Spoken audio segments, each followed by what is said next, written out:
Good evening and welcome to the Lakeport City Council meeting for Tuesday, January 21st, 2025. Can we have a roll call, please? Yes, Councilmember Disney, Here. Councilmember Matina, Here. Councilmember Parlett, Here. and Mayor Costa. I think we've forgotten. Did I forget? Oh, I knew I was off one. Okay. Councilmember Price I'm here. and Pro Tem Disney and then Mayor Costa. Here. All right. Thank you.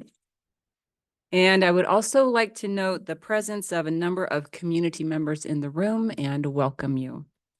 And Nick, do we currently have any community members online? We do. Okay, great. Welcome to you as well. The City Council wants to thank everyone present, both in person and online, for the time and effort you are investing in choosing to join us today.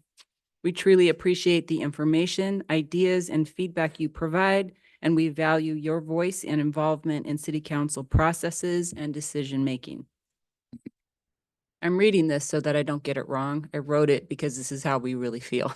I just want you to know that. The meeting structure includes a number of opportunities for public input, and we hope that you will use these times to share your thoughts, your questions, your ideas, and concerns with the council. This input is extremely valuable to us as we strive to serve you, the people of Lakeport, in a transparent and responsive manner. For those present in the room, during times of public input, we will invite you to come to the front and use the microphone so that we can all hear you well, and so your comments can be captured for the recording. Also, it would be great if you would state your name as you begin to speak. And for those joining online, please use the raise hand option when you would like to speak, and we will make sure that your microphone is unmuted so that you can share. Thank you. Next item is the Pledge of Allegiance, and Officer Cooley has agreed to lead it for us. Thank you. Please stand for me. I pledge allegiance to the flag of the United States of America and to the republic for which it stands, one nation, under God, indivisible, with liberty and justice for all. Thank you. Okay, our next item is acceptance of the agenda and urgency items. Do we have any urgency items this evening? We do not. Thank you. Is there a motion to accept the agenda as posted? Madam Mayor, I'll move to accept the agenda as posted. Second. I have a motion and a second. All in favor, aye. Say aye. Aye. Aye. Opposed? And the ayes carry. Consent agenda. The following consent agenda items are expected to be routine and non-controversial.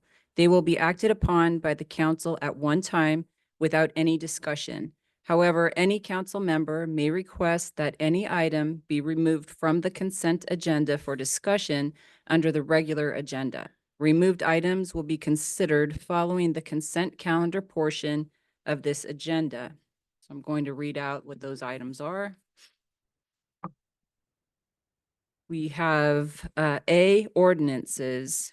Waive reading except by title of any ordinances under consideration at this meeting for either introduction or passage per Government Code Section 36934. Minutes. Approve minutes for the City Council regular meeting of January 4th, 2025. Item C, warrants. Approve the warrant register of January 1, 2025. Item D, emergency renewal. Approve the continuation of the proclamation declaring a local state of emergency due to severe weather conditions, including heavy rain and extreme wind.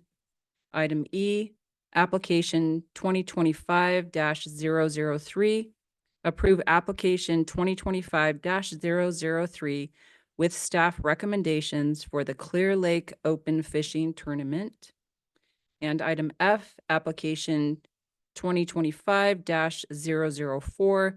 Approve application 2025-004 with staff recommendations for the closure of Clear Lake Avenue for the 2025 Splash-In event. Does any council member wish to remove an item from the consent agenda? No. Oh, hearing nothing. So I believe we go and provide opportunity now for public comment on the consent agenda items. Does anybody from the public wish to comment on any of those items that were just read out? Nobody in the room? Nick, anybody online? Seeing none. Okay, thank you. So we'll bring it back for a motion. Yes? Yes, Madam Mayor, I'll make a motion to approve the consent agenda. Second. There's a motion and a second. All in favor? Aye. Aye. Opposed? The motion carries. All right, moving right along. We're at public presentations and requests. The first item in this section of the meeting, any person may speak briefly about any subject within the authority of the city council, provided that the subject is not already on tonight's agenda. So per Government Code Section 54954.3A, the city council cannot take action or express a consensus of approval or disapproval on any public comments regarding matters which do not appear on the printed agenda. So spoken simply, this is a time where you can bring any of your comments or thoughts to the council, provided that they are within the purview of the city council and not on the agenda.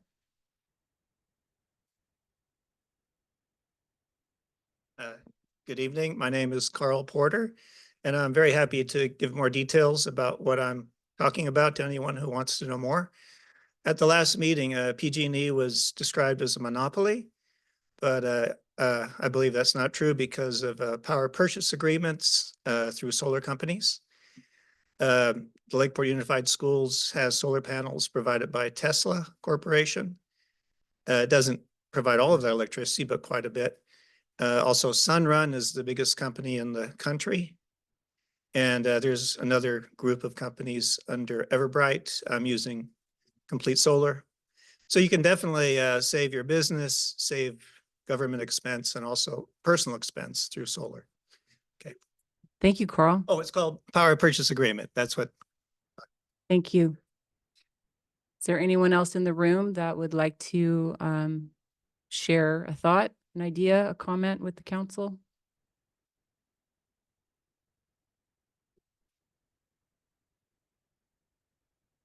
Thank you, Wilda. I see now. When I see you, I recall that I was already prompted that you were here. Thank you so much. That's okay. Wilda Shock. Good evening, Madam Mayor, council members, city staff, and the public.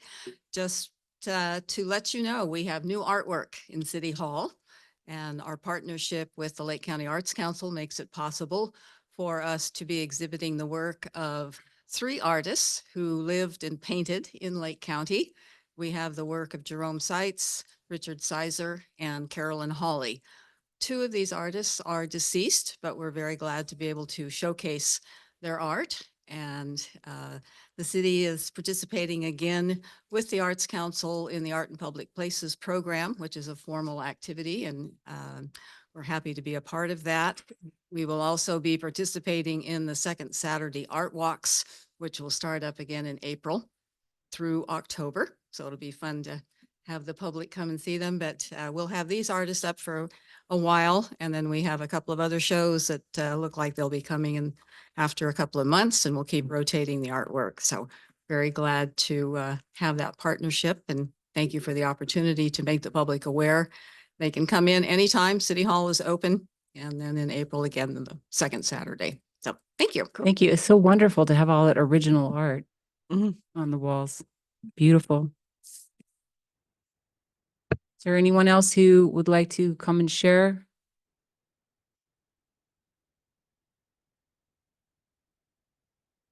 We've had the fun. Here's the wet blanket. I did submit this after the timelines. That's why you didn't get a print copy, but it will be available if you like a transcript afterwards. Thank you for having me, council, staff, everybody else. I just wanted to share a couple comments. First is on December 20th, following the Lakeport Lighted Boat Parade, 2 young adults were hit by a vehicle in the RRFB crosswalk on Main at 7th Street. I confirmed through a parent that at least one of them ended up in the hospital. I say things like build the damn lanes because doing so has proven to improve safety for pedestrians. For pedestrians and drivers alike by reducing points of conflict and improving the flow of traffic. The planned RRFBs for the South Main Street Pavement Rehab Project are beneficial. Still, Federal Highway Administration makes it clear they are not an effective tool in corridors with excessive speed. That concludes that comment. I was aware that some people weren't aware of that happening, and so I wanted to bring attention to it. I'd also like to elaborate on a couple of points mentioned during the last traffic safety report. The AB 413 daylighting bill was signed into law on October 10th, 2023, and became effective January 1, 2024. Before January 1, 2025, only warnings would be issued unless the curb was painted red. After January 1, 2025, citations can be issued even when a curb is not painted. The city was not proactive in painting of curbs, as was stated. It was reactive to the issue being raised during active transportation stakeholder meetings. I'd like to remind everyone that this also applies to unmarked crosswalks, so we have a lot more curbs to paint. Lighting was also brought up as a primary factor contributing to crashes. Lighting is one of many factors that contribute to crashes in our downtown and across North America. Driver error, and overdriving headlights also contribute. These factors will always contribute to crashes, but the best way to lessen the severity of these crashes by reducing speeds to around 20 to 25 miles per hour on all city-owned streets, especially in our most productive corridors. Not to mention the risk of severe injury or death is higher for our seniors and youth population. I'd like to provide a suggestion that the city invest in a bundle of bollards, 100 flex posts, and working with community organizations and neighborhoods for best placement. Small bets like these will result in big wins with the community. If funding is an issue, AARP awards annual funding for similar projects under their community challenge grants, which close applications on March 5th, but will obviously reopen the following year. Many local governments and NGOs have been awarded grants for similar projects. That's all. Thank you so much. Thank you, Danny Wind. Thank you, Danny Wind. Anyone else in the room have a comment? Nick, any hands raised online? I see none. Thank you. With that, we will close public comment for this portion. And that brings us to proclamation. We're going to present a proclamation designating January 2025 as Human Trafficking Awareness Month. Everybody here for that? Would you like to step forward? Right. Thank you.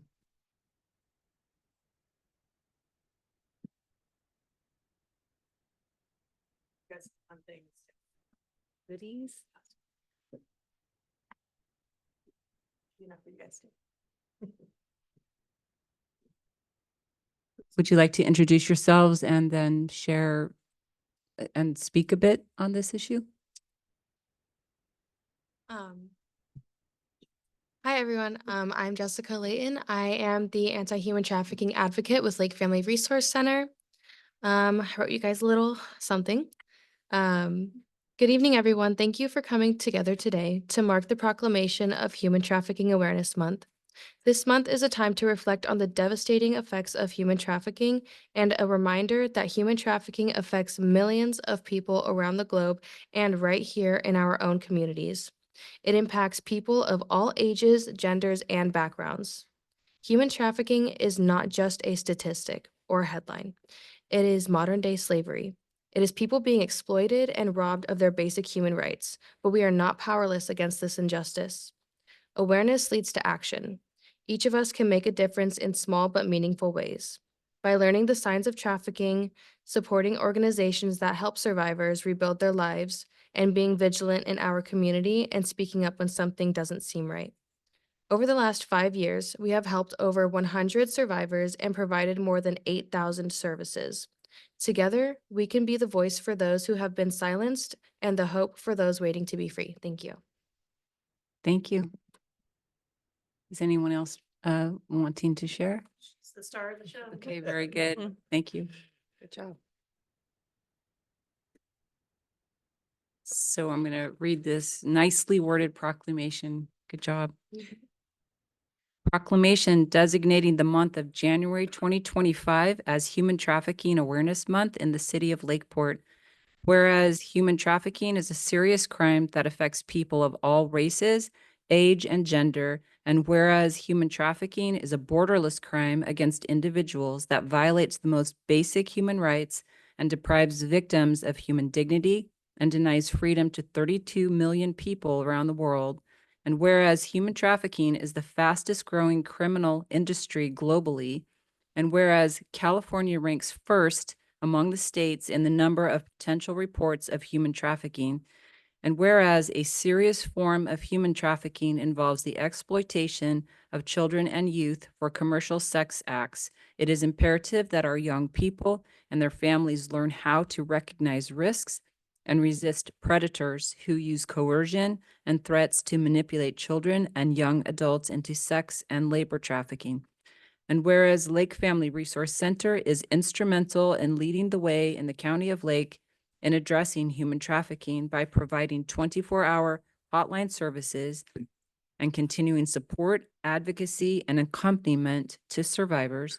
And whereas preventing human trafficking in Lake County includes active public and private efforts to help recognize and acknowledge its existence, it is time for all of us to start conversations, take appropriate action, and support one another to create a safer environment for all residents.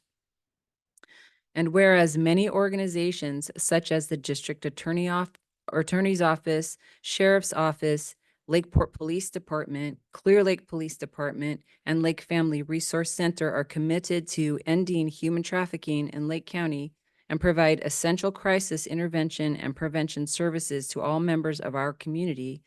Now therefore be it proclaimed that the City Council of the City of Lakeport does hereby designate January 2025 Human Trafficking Awareness Month in the City of Lakeport, and our community is urged to support the efforts of the agencies assisting victims of human trafficking and urges all local governments, schools, businesses, and community members to be aware and report any suspicious activity to local police departments and help shine the light on trafficking. Thank you. And I'd like to add, as a program manager for Child Protective Services in Lake County, that is, even though lots of different forms of abuse and neglect are reported to our agency, sexual exploitation of children is one particular form of abuse and neglect. And so suspicious activity, concerns, even if folks are not really sure what they're seeing, they have concerns and they're suspicious, we are one more agency. People can contact Child Protective Services and we will evaluate that information and see if it is appropriate to investigate, et cetera. So well done on raising the awareness.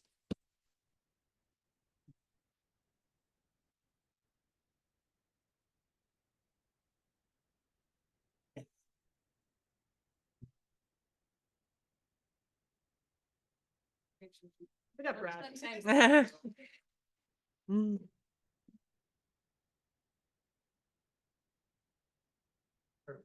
Mhm.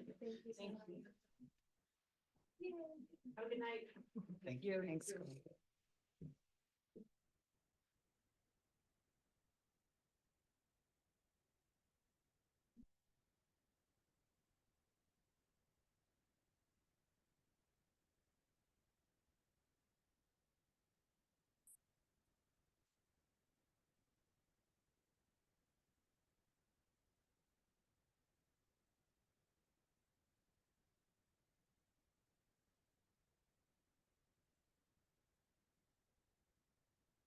Okay, the item C, presentation by Sutter Health on the success of the 2024 Health and Wellness Expo that was held at Cabotin Community Park.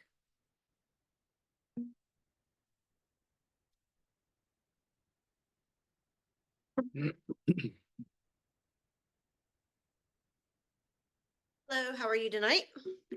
My name's Camlyn Fasano. I am the Business Development Specialist at Sutter Lakeside Hospital. And I had the pleasure of planning what was formerly known as Heroes of Health and Safety for the last couple of years. And in 2024, we decided to take a bit of a different approach. We wanted to make it much more inclusive and also relocate the event from the fairgrounds to somewhere else. And our friend Will DeShock introduced us to Kevin, who we knew already, but formally introduced our team to talk about partnering with the city of Lakeport. And we could not have been more pleased at the partnership and the outcome of the event. So just a couple of things. Next slide, please. Cameron, you want to drive? Not really, but. There we go. Okay, so we changed the venue. We talked about a couple of different things last January, and it was, do we want to be in Library Park? Do we want to be in Cobbiton Park? And we settled on Cobbiton, and I think I drove Kevin completely nuts for about a month and a half of going, I think we need more space. And I kept moving the boundaries, and he's like, but the Fisher people. And so we checked everything out, and it just so happened there wasn't a bass tournament for the third weekend of October. We were able to communicate really well with everyone, and we were able not only to take part of the park, all of the park over, but also the parking lot. And the collaboration was just incredible. And when I say that this event would not have happened without the partnership of City of Lakeport, that is not an understatement. Everyone from the Public Works team, including but not limited to Ron, Jim, and Kai, they were amazing. Last minute, literally at 8:30 in the morning before the event, we found out that we had to have sandbags. Y'all's team went and got sand and sandbags and helped people fill them up and helped deliver and had water available. Really would not have gone on without that whole team. I think I probably owed them lunch.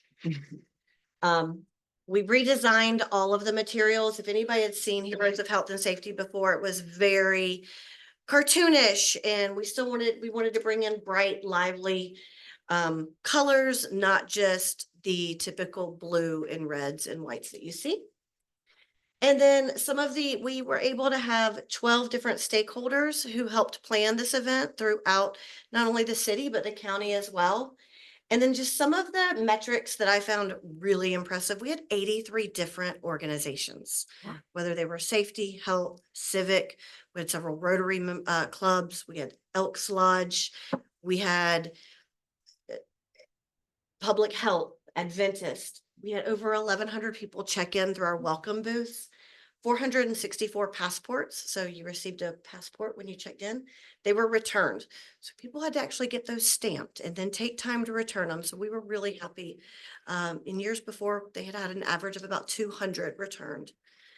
We had over 82 sports packages, and nothing creates more joy than to see a child get a bike and immediately be able to jump on it and ride through the park. Or even some of our organization members who came and put up booths that day. I'll never forget, 2 of them were bringing a kayak back to their booth because they won the drawing for the kayak. It was pretty incredible. The crux of this event truly is to make sure that people are aware of what health and wellness services are available. And on the health end of things, we had interactions with over 2,700 interactions with community members. Some of those are repetitive. Obviously, if I went to Sutter to get my A1C looked at and then went over to Tribal for another health screening, that's a duplicate of services, but still 2,700 in one day. We were pretty impressed by that. And then honestly, I just want to show you guys some pictures.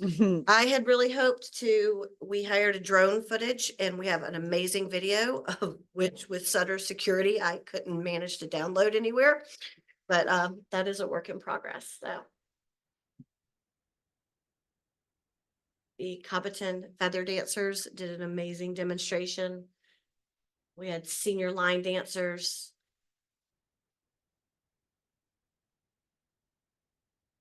bookmobile.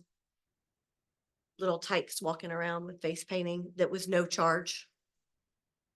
And that's it. So if you have any questions, it is our hope and desire that we'll be partnering with the city of Lakeport again in 2025. I believe we have a meeting on the calendar for February 11th. And I just wanted to say thank you for your support, give you guys a little bit of an update of what happened, and hopefully next year you guys will all come join us. Sweet. So can you hold on just a second? And so do we still do questions and comments and such, or is it a presentation a little different? You're not taking any action, so public comment isn't legally required, but it's at your discretion. Okay, well, I would like to open it up if anybody from the public has any questions or comments. Or council members. I would like to say that I went to the event with my kids, 4-year-old and 2-year-old, and it was the greatest fun. And it's exactly in my mind what I saw for that park is to bring the community together, to offer health services, to make those connections that sometimes otherwise wouldn't have been made. So thank you for putting on the event and choosing that park. It was a good fit, and I can't wait to see it again next year.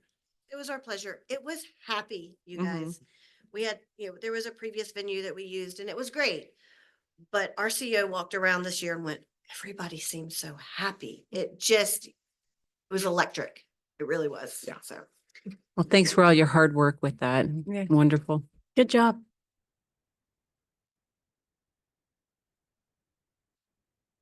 Okay, now we're down to council business.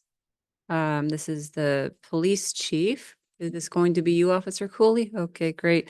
And it's annual crime statistics. We're going to receive and file the police statistics, police training report, and use of force reports for 2024. Today I'll be presenting regarding police statistics for the 2024 season to include response times, number of incidents, types of crimes, number of arrests, use of force analysis report, and hours of staff training for 2024. The highlights of the report, we have a slight increase in reported assaults for the year.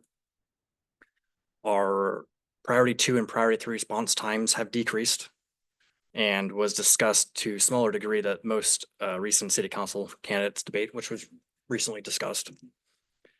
Additional decrease seen in stolen vehicles, domestic violence, arrests, DUIs, and traffic collisions, and a decrease in the number of suspended cases, even relative to the few number of cases taken.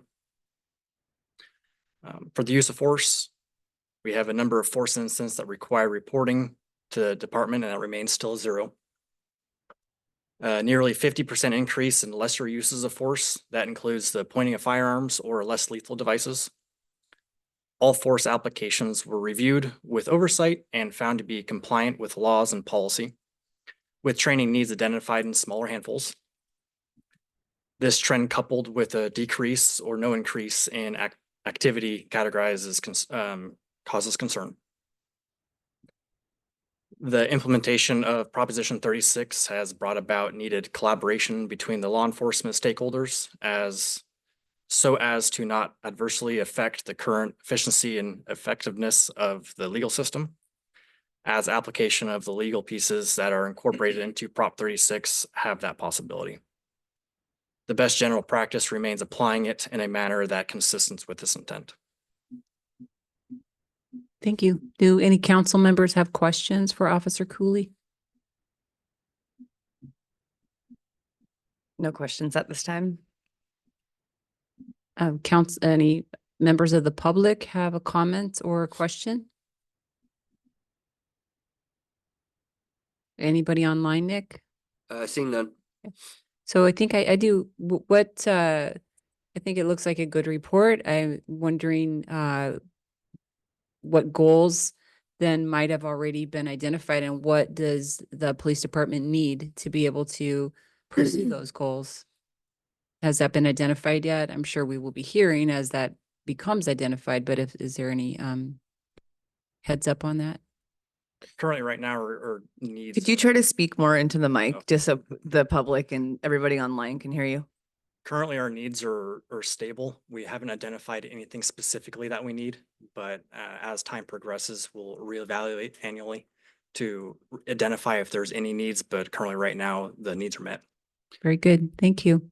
I would add too, just, Sergeant Cooley did touch on it a little bit with, Prop 36 passing, that certainly puts, another tool, in our toolbox. But what we're finding as we're reading into more, and Sergeant Cooley already mentioned this, is that there is going to be a need for greater, collaboration across, different, law enforcement groups, but also, the DA's office is going to be a critical piece on that. So, I mean, we've already started to put the pieces into place to kind of start getting some of that communication in order. Because I think that a lot of it is, it's not just about, returning to the old ways of just, locking it up. It's really trying to kind of address the recidivism related issues. And that's a harder piece.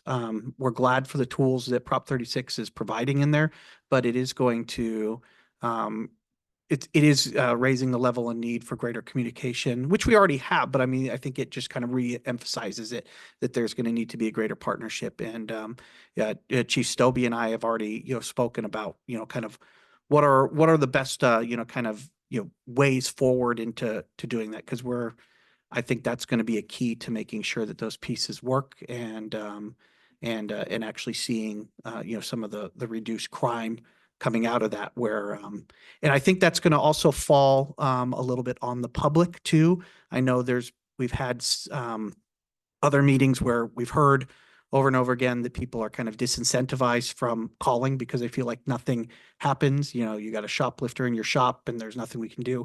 That has changed. There are different things we need to do, but it doesn't go back in time, it's forward in time. So we're gonna need the support of the community to call in things that maybe they felt like weren't getting, there was no purpose before because nothing would happen. We do need people to kind of bring those calls and attention in, starts the log, starts the process, get things moving where we can kind of enact some of those rules and that come out of Prop 36. So we're learning as we're going. I know Chief Stobie's online too. He's at a training right now where I'm sure that is kind of a topic of concern. But I think that kind of, we're learning as we're going. We're very thankful to the voters of the state of California for giving us some of those tools back. But I think there's more work involved. It's good work, but there's going to be some more work and partnership pieces that are involved in that. Very good. Any other comments? I don't want to call out Chief Stobie. It sounds like he's busy at a training. I have some comments. Great. I just wanted to say, great job. You guys were really, really busy, and you kept the response time down and even reduced it, which is what everyone gets really excited and happy about. So thank you. And all while doing more and more classes every year. So I know it's really difficult, and I feel super proud of our PD and what you guys do. So thank you. Yeah, I'd like to piggyback on that a little bit, because during that debate, response times was something that I brought up, and to have our non-emergency and priority 3 under 5 minutes is incredible. My brother outside of city limits had to call about something, and it took the sheriff's department, much bigger jurisdiction, but it took them 35 or 40 minutes to arrive. So to be down to 5 minutes is really amazing. I also liked seeing some of the stats that weren't in prior years, like having the I lost my train of thought. Foot patrol, to finally be able to have foot patrol and to have those that statistics in front of us to look at to see how it's working. I do hope we can continue that into this summer, so we can compare, year after year. But there's a lot of exciting items in this report, so thank you. Just a quick comment. Is there going to be any increase on traffic violations and watching speeds on Main Street? Any type of traffic infractions or citations? Like, do you guys have any an idea to increase the level of presence and writing people up? Yeah, it's been a goal of ours. Some of our officers have recently received training in radars for one. So that is a goal of ours to actively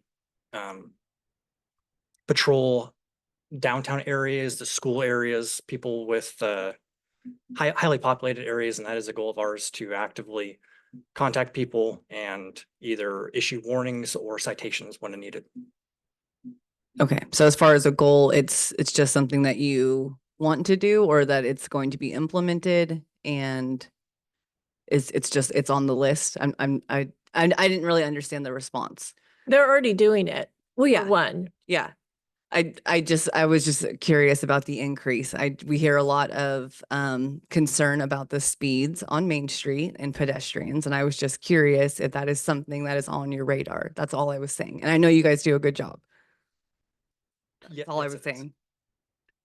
I can add further to that. I think, one of the pieces that was tough in making that a priority in past years was just level of staffing, which we've been able to increase. But I mean, it's always up and down. I mean, we're back down a couple of positions again. So I mean, it's, when officers are on those priority one calls, unfortunately, some of the ability to do the traffic stops and stuff does move down the list. But we have talked about different strategies of, trying to make that more of just a piece of the day-to-day item. I think one of the key things to making that move forward is each officer's recently been assigned an area of town that they're kind of responsible for, knowing all the different players and the different items and getting out on more regular foot patrol in there and kind of understanding where those priority areas are, where they're experiencing, hey, people don't stop at this stop sign, let's try. So, I mean, I think we're kind of being a little bit more strategic in identifying those areas. And as Sergeant Cooley noted, one of the big pieces is we've gotten a lot of officers, trained and certified on that radar, which is critical. You can't use the radar to write tickets unless you have officers that are fully, trained on those pieces. So I think it's going to continue to be a battle because, I mean, as our staffing sort of ebbs and flows, that kind of goes in there. But I mean, that's all the more reason to continue our high efforts on a strong retention recruitment process to make sure that our numbers stay up so we can continue to make those areas a high priority. And when do we plan on getting the radar for the reading? I believe machine? it is ordered. It's, I think we're just waiting for it to arrive, but the grant funding is all received. So it should be getting here pretty quick. And you're right, that does have the speed enforcement piece, and it also has some elements there. And it doesn't take a body. It doesn't take a body. That's correct. Thank you. Thank you. I appreciate all of that discussion and information. I think it's a multi-piece puzzle because yes, we watched the vacancies get full and then they go down a bit. And we're very happy about the lower response time. Well, we wouldn't really have that if we didn't have, if we were having officers on the traffic enforcement when they need to be responding to something else. So there's a lot of pieces to the puzzle.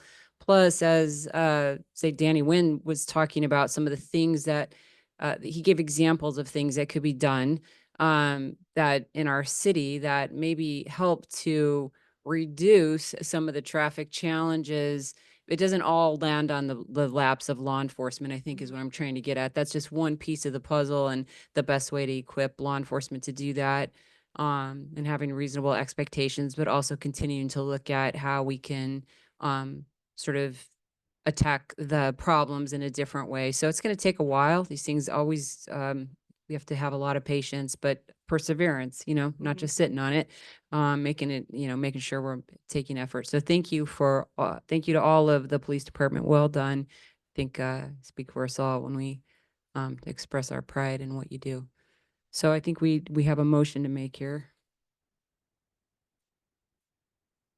Oh, before we make the motion under communications here, I see that they had like a 10% increase in traffic stops, and we had a huge decrease in traffic accidents.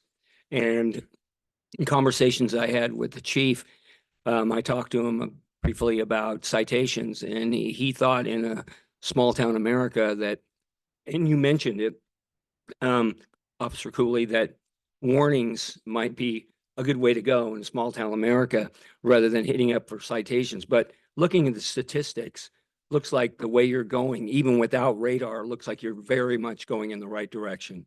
And I think the idea of warning somebody, hey, slow down, there's intersections and so forth. As far as lowering the speed limit on Main Street, all I can say is good luck on that. But it looks like statistically, you're doing a great job. And wherever the previous chief was and the new one's going, it looks like you're going in a very, very positive direction. Thank you for your hard work.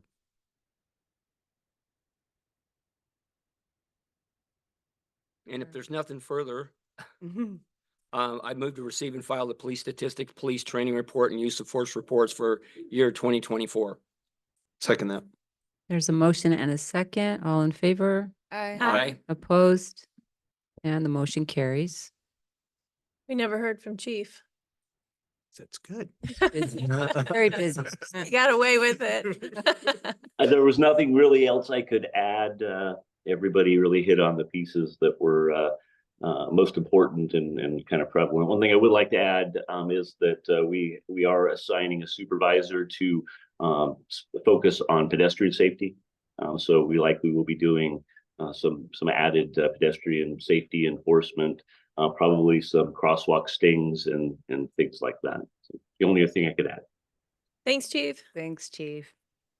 I think the next item also is for the chief of police, and it is an ordinance introduction. Introduce and waive first reading of the proposed ordinance amending Lakeport Municipal Code Section 9.04.030, regulating use of public restrooms. Within the past 18 months, the city of Lakeport has experienced an increase in subjects loitering, lingering, and being idle at or close to the public restrooms.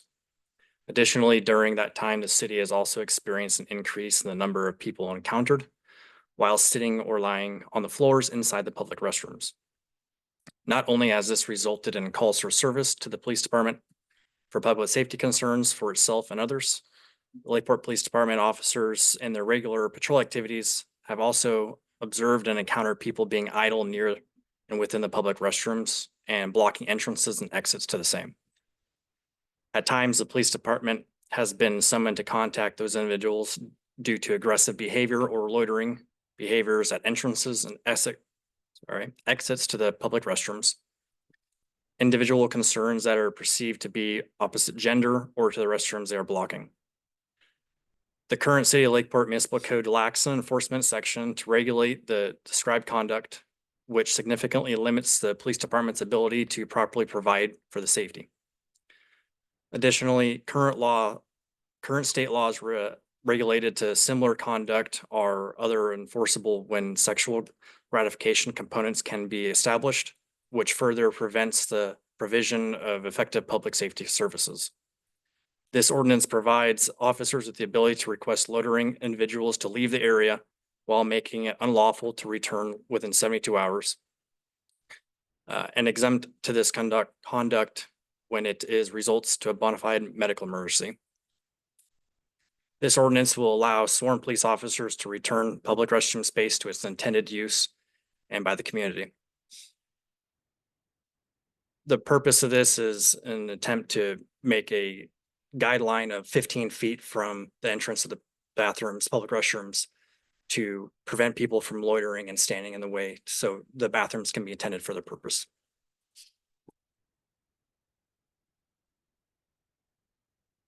Okay, are there any questions from council members? One quick question, are we talking about additional signage at these restrooms to make it known or kind of easier to address people loitering by restrooms?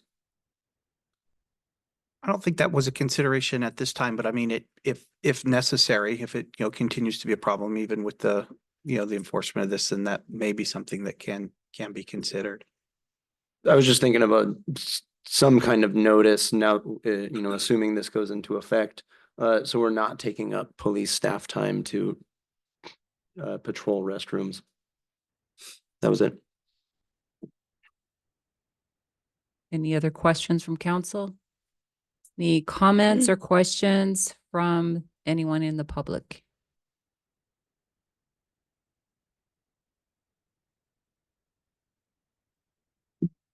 I realized last time I didn't say Danny Wind, 4th Street resident.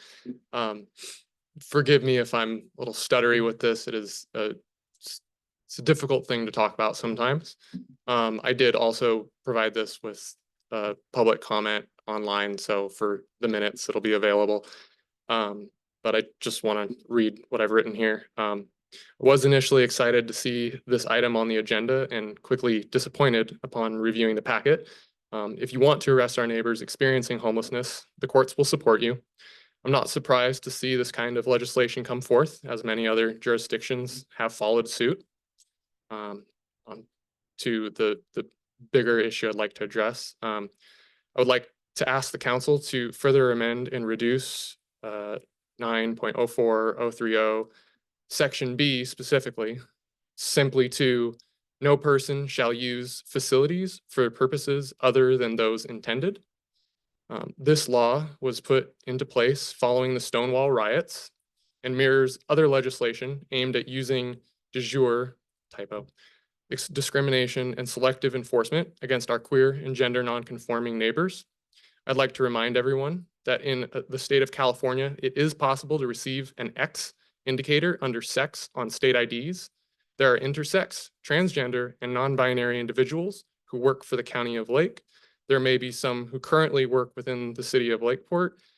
I bet some of us have family members and partners of family who have even sat at the table with us at dinner. We're here. We've always been here. We're not going anywhere. I'd ask that the council direct staff to please update this language. I understand there are other issues with personal gratification, but I think reducing the language to no person shall use such facilities for purposes other than those intended still would fall under something that the court would support, or in my very non-legal opinion. So thank you. Thank you, Danny.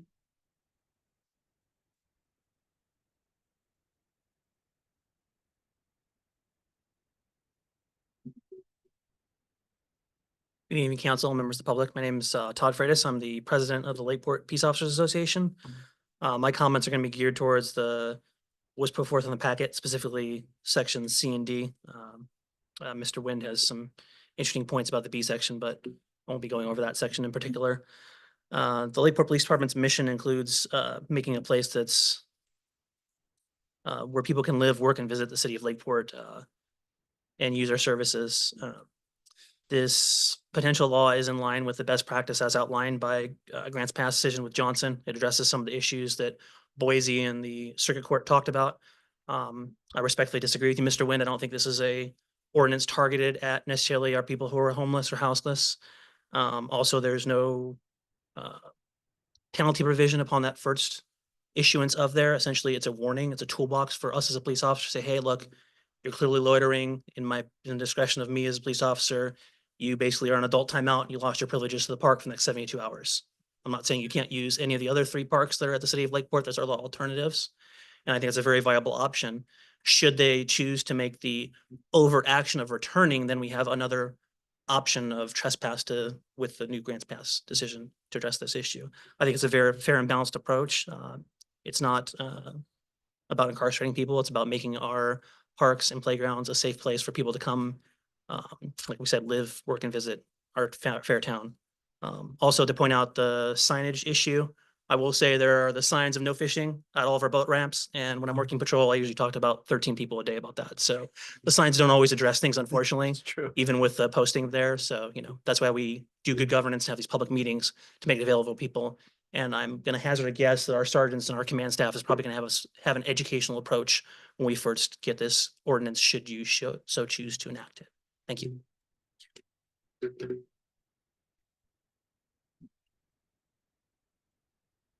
Any other comments from persons in the room?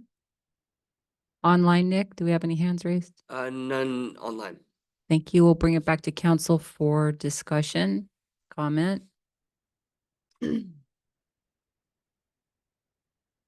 Are any of the council members opposed to the amendment to section B as noted from Danny Wind?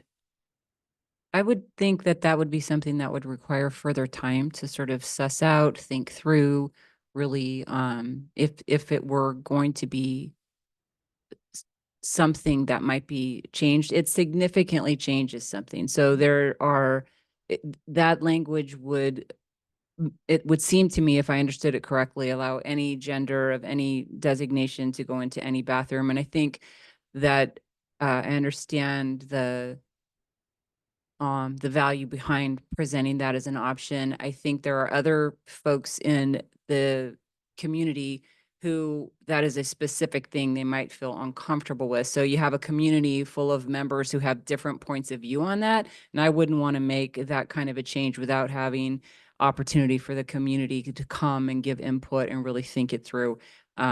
So as of today, I'm not open to just unilaterally lining that out and adding the new language. Open to hearing other thoughts about that.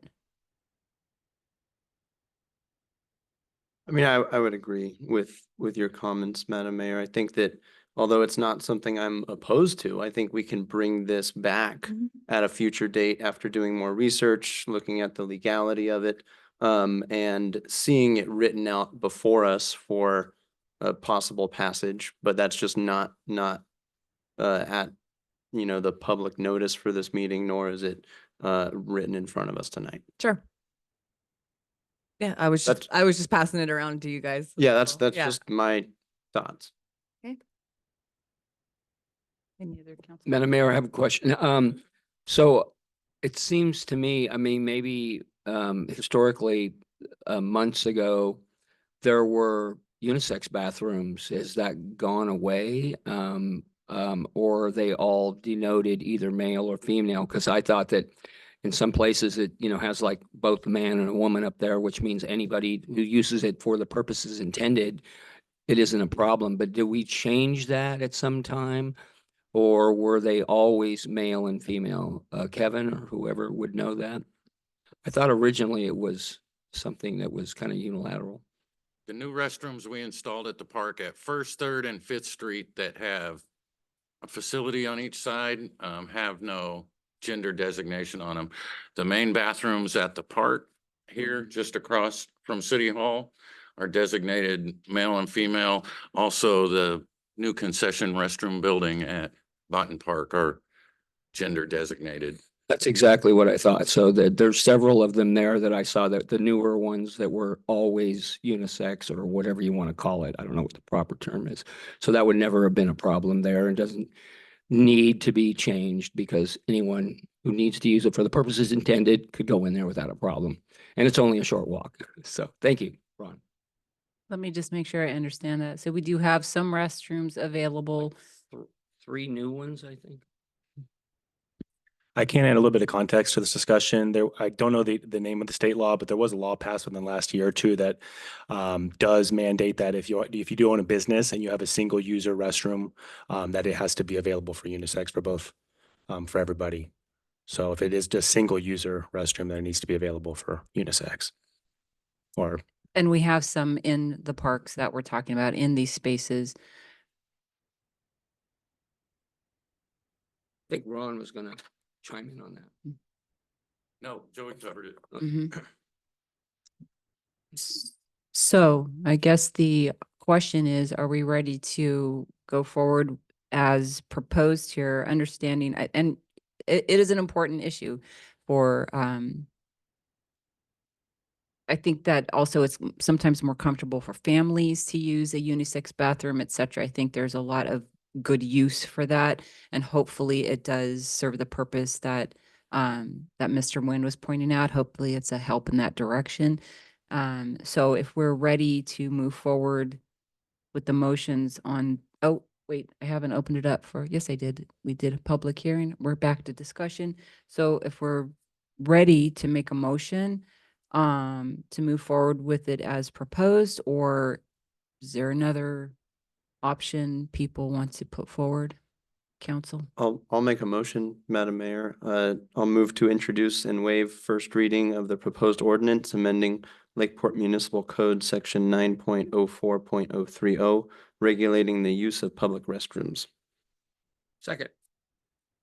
We have a motion and a second. All in favor? Aye. Aye. Opposed? The motion carries. Right, item B, under council business, it's the Administrative Services Director, Kelly Buendia, the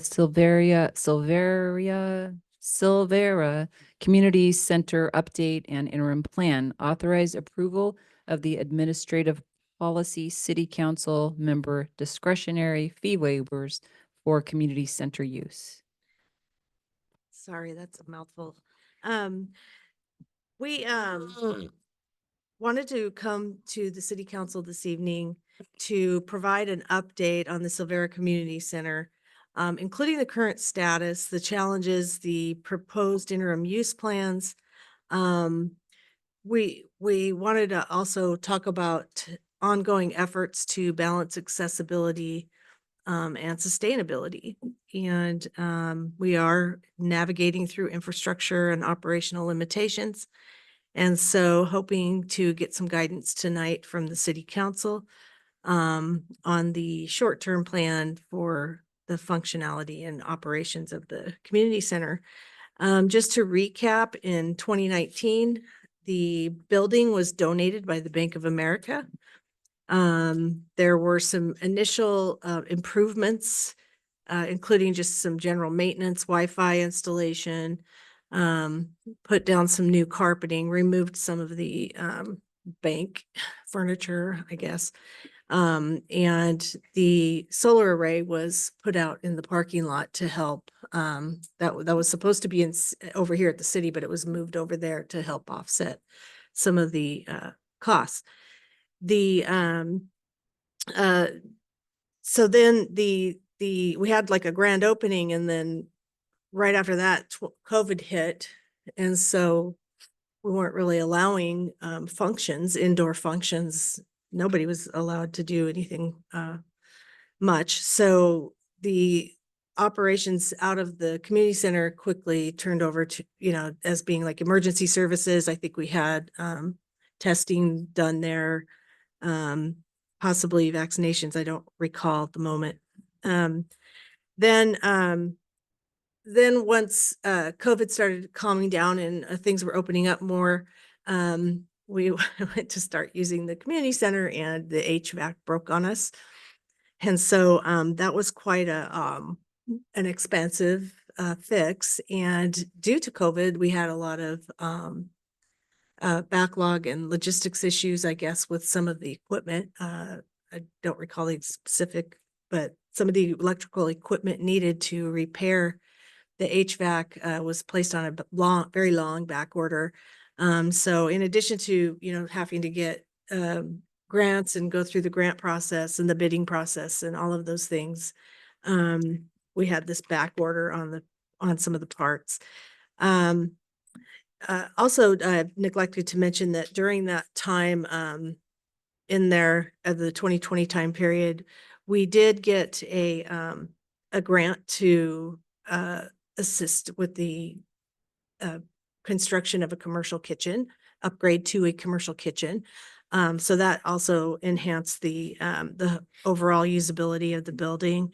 And then we recently also received a grant through CDBG for plumbing and ADA bathrooms, which will also fix some of the plumbing issues that we're having. So that's kind of a bringing us up to where we are now. But unfortunately, with the HVAC repaired, it didn't just launch us into full use of the building. And the reason behind that is the plumbing is so bad that the small experiments that we've done with usage have resulted in a lot of call outs of plugged up plumbing, and bringing staff, back in and disrupting events and things like that. So, but because those repairs are going to take a little bit of time, just the whole process of government, in general, the grant funding, receiving all of that, we're not looking at a completion date on the bathrooms until probably early 2026 or even summer of 2026. So with that in mind, we were trying to put our heads together and figure out, well, how can we best use this so that people can enjoy it, but not also, be at a wedding and have no plumbing. So, we don't want that either. So we discussed a few different interim plan options that we think will get us by in the meantime to where we can start to use the building and enjoy it. The first sort of obstacle that we talked about was just the staffing constraints. When the building was adopted, we never really added staff to facilitate the rental process, the showing the building, the getting call outs, cleaning the building, all those things there was never really staff added. So that is still something that just kind of comes as an extra duty for whoever gets put out there, mostly parks. It's my staff on the administrative side, and then the park staff on the cleaning of the building and the showing of it and that kind of thing. So what we were proposing was limiting the use to 50 or less attendees at an event, like just keeping the events small and keeping the events while we have during business hours. So our Monday through Friday or whatever the schedule is. So no on holidays, maybe, and no on weekends. So that would help quite a bit with the strain of call outs, which are probably inevitable given the condition of the plumbing right now. The restroom limitations, as mentioned, ADA is a limitation. We're looking at, probably purchasing some ADA blue rooms, and they'll have to go outside, but that would solve the ADA problem, but it wouldn't solve any plumbing issues that could arise in the after hours. So while it's a partial fix, because it'll help those that need an ADA larger facility, it'll help with that, but it wouldn't help with the plumbing problems. The other thing that we noted in using the building is that the use fees that the council adopted were based on market comparisons, and staff's received, and I think the council too has received many requests for free use of the building.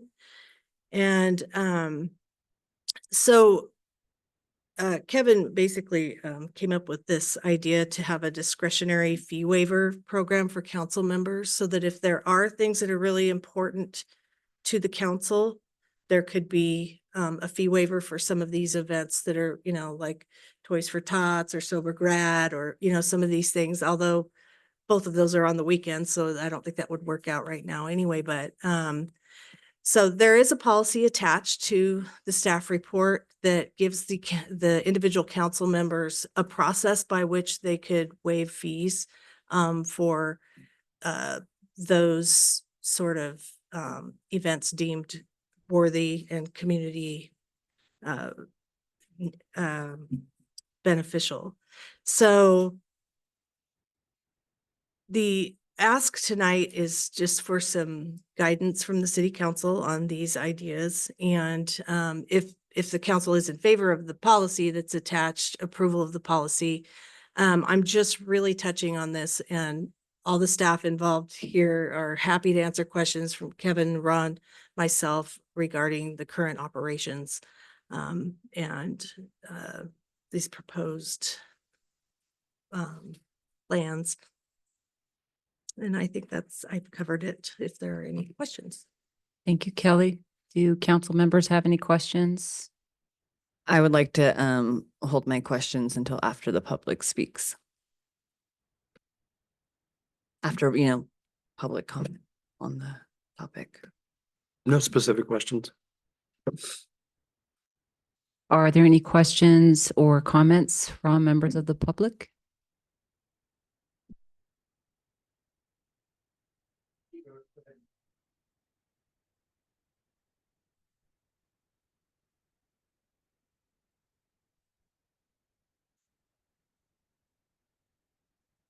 Michael Adams, I'm the president of the Arts Council, and we recently had a exploratory meeting with Kevin Ingram with regard to the community center building. The Lake County Arts Council is currently in a non-functional gallery building, and we do staff that, and we do have a budget for our rent and so forth for that. So we have the ability to possibly create a partnership with the city and provide some assistance with regard to the staffing issue. And with my construction background, possibly some consulting comes along with that with regard to remedies for the bathrooms. It's not an issue that I'm unfamiliar with, having done that at all the schools. I think there's a mutual benefit there. It would make the building more accessible at periods of time. It might provide the Arts Council with a space that we could display some art, which we're already doing in the City Hall here. And I think it could be the beginning of creating a connection between the Cobbeton Park and the downtown area. It's one of the things that the park has been very successful in creating traffic and positive use. And the downtown area is a little bit isolated. And I think that that building is a bridge between those two things that I think could be very beneficial if you had some regular hours that the building is available and open for the public to come in and use. The Arts Council has the resources to staff it.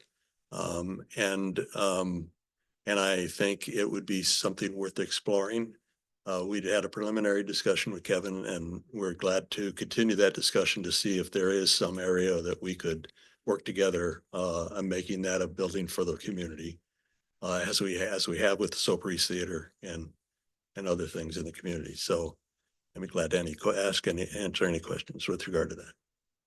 You have anything to add, Kevin, with regard to that discussion? No, I think, yeah, we'll talk about. Barbara Clark is also here, who's the executive director of the Arts Council. I just want to add, thank you for bringing it up. I had that in my report and it blanked out. So thank you for coming. That's okay. Well, thank you. I think that's intriguing, and it sounds like the kind of idea that we'd want to carefully consider further. So appreciate Glad to open the discussion. No commitment beyond if everything can work out. We're open to that idea. Very good. And Thanks so there's much. plenty of time to do it in winter time here.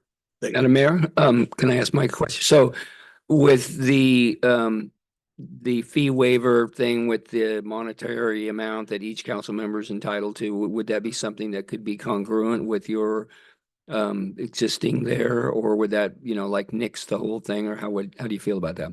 No, I don't think that's necessarily an issue. I mean, this is just speculating how that might work. We pay rent now, right? And we have staff that's in our budget. So the staffing in our budget can be augmented with the rent money that we provide to provide additional staffing to allow more flexibility in the amount of uses that there are. Whether the city chooses to charge for the use or not would be at the discretion of the city. It's not our building to rent to somebody. It's our bill. It's in my view of what we talked about and what Barbara and I have talked about is that we would provide the physical staffing that you need to have for a facility to be open to the public. You need to have somebody there to direct the interests of the building and protect the facility, and maybe manage the other uses a little bit too in terms of calendar and those kinds of things. That's all speculation and subject to discussion as to what would work for both parties. But there is some resources there that are available for us to partner in using, and there are resources that are available to you, and you have a facility that could be useful for us. We could use a small portion of it for our gallery, maybe have our meetings there, so things like that. Sure. Thank you, That's just an Councilmember. idea. Councilmember Martina. It's the perfect partnership. It would really be wonderful. It's just too bad that we can't use the building now. but you, And this could be the door to open it up, to open it for use and it would solve a problem for us. we have definitely a need help. If we could open it to the public fully right now, we would need help. And so that your proposal could be the answer to everything we've been dreaming of. I'm thinking Yeah. because this idea has so much potential, at least for conversation. I'm thinking that city staff will be working on these discussions a bit more, and it'll be coming back to council at some point to think on further. Yes. Yeah, absolutely. And when we get to discussion, I can talk to, there are some other options in that area, but that certainly is a Very is a good. leading, exciting one to explore. Thank you. Thank you. All right. Any other members of the community that would like to provide thought? Anyone online, Nick? I see none. Okay, we'll bring it back to council for further discussion, city staff. Yeah, I can lead with it, and Kelly and Ron can pull me back if I'm saying anything that's not correct. But I mean, I think, the kind of way the staff report and Kelly laid it out, there's three main issues that are here for discussion. The restroom constraints, I think we do feel like we have a plan for. It's just going to take time. We did receive the CDBG grant that's going to assist in not only upgrading to ADA standards, but we'll also take care of the plumbing issues. It's just what we received that grant. We received notification of award, but We're still waiting for the standard agreement. the standard agreement, and then, we would be on the Fed, timeline with CDBG, which we know from previous experience does take some time. So, I mean, I think that's why we're kind of trying to outline here sort of an interim use plan, hopefully for only a year, but, we're not gonna, it's possible that it could be a little longer depending on how that funding, moves forward. So that one, I think there really is a pretty clear answer to. It's just, we're gonna have to wait. The second one is the staffing constraints that I think, we knew is always there, but I think as we've done a few of these test events, it's really shown that right now with our current staffing capacity, this is really falling very hard, like Kelly said, on administrative services staff on the front end in regards to the booking and showing the facility, and then really hard on the parks staff during the events, special call outs, reviewing it. Unfortunately, there's been a couple events where, the cleanup in itself has resulted in, staff, probably the equivalent of one staff member for a full day, although that's generally, 2 or 3 staff members for a couple hours. But I mean, it's equivalent is a full staff day. And right now we're already, over flexed on our staff in regards to maintaining the existing park facilities and the downtown areas and stuff like that. So I think if we were to move forward, the options are, we would need to explore how we're going to, put another staffing position in there to kind of continue operate if it's going to be fully a city piece. And that's going to be a tough discussion because there's not a lot of budget room there to create new staff positions. We probably have to look at, okay, how does this balance against other service needs and where can we reduce staffing needs in order to fill this area here? So that's not exactly an ideal situation at the time with the revenue thing. So that brings us to these partnership discussions, which it was very serendipitous to meet with Barbara and Mike last week, because these are things that we've kind of been exploring to see how other entities are doing it, and this is not an uncommon model. And I mean, we've looked at who else we can outreach to, but it was great. It seems like there's a certain opportunity. The Arts Council is an established member in our downtown area. They're looking for a new space. They're willing to assist in, hopefully operating. So I think there absolutely is value in exploring that and seeing, because that might be the answer to, assisting in getting the facility open and having, staffing needs kind of covered. Now, of course, there'll still be needs on the part of staff, to deal with these, but I mean, that takes a huge burden off of our ability to make sure that it's operational. And then the last one is the pricing. I don't have any easy answers for this. I mean, we are putting out this as, I think, a potential. We'll have to analyze it, see if it's working. We can come back and make changes to it.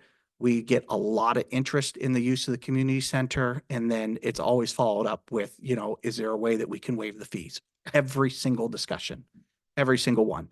And I get it. I mean, and you know, that's, we want to make this facility open and usable to the greatest amount of our public as possible. We're not looking at making, this is not a revenue. You know, I'd be happy if we just didn't take a loss, to be honest. But I mean, that's, you know, we're looking at this, using this building to provide that community service. So I think this is kind of a way of allowing that to move forward, recognizing that we still need to pay to heat the building. We need to pay to, you know, to staff and facilitate the building, but at the same time, recognizing that there are, you know, community groups that don't have the means to necessarily, you know, meet these at full price. So I think this is a possibility of trying to make sure that the building is open to the greatest number of users. So, but we are certainly open to ideas and suggestions in this area. I don't think any of us are claiming that this is the end all be all and the only option that exists out there. More discussion, council? It's a work in progress. Yeah, I'm really excited with the prospect to work with the Arts Council. For the last 2 years that I've been up here, I've been having discussions with Kevin, Ron, and trying to get recreation and some sort of use out of that community center. So to even just be able to have the doors open for people to walk through and look at art is a really, I think, exciting prospect. So I really look forward to talking with you guys further on this. I agree with you. And I would be happy to see the doors open. Some type of life in there is better than what it is right now. So I welcome the collaboration for sure. Is there Nothing any way to speed up that grant? further. Come on. I Tired of look at it as waiting. kind of like a ripple, you know, you have to start somewhere. We'll get some action, we'll get them in, we'll get the Arts Council settled, and then eventually, you know, other things will happen. People will sign up and, you know, you got to start somewhere. So open it up.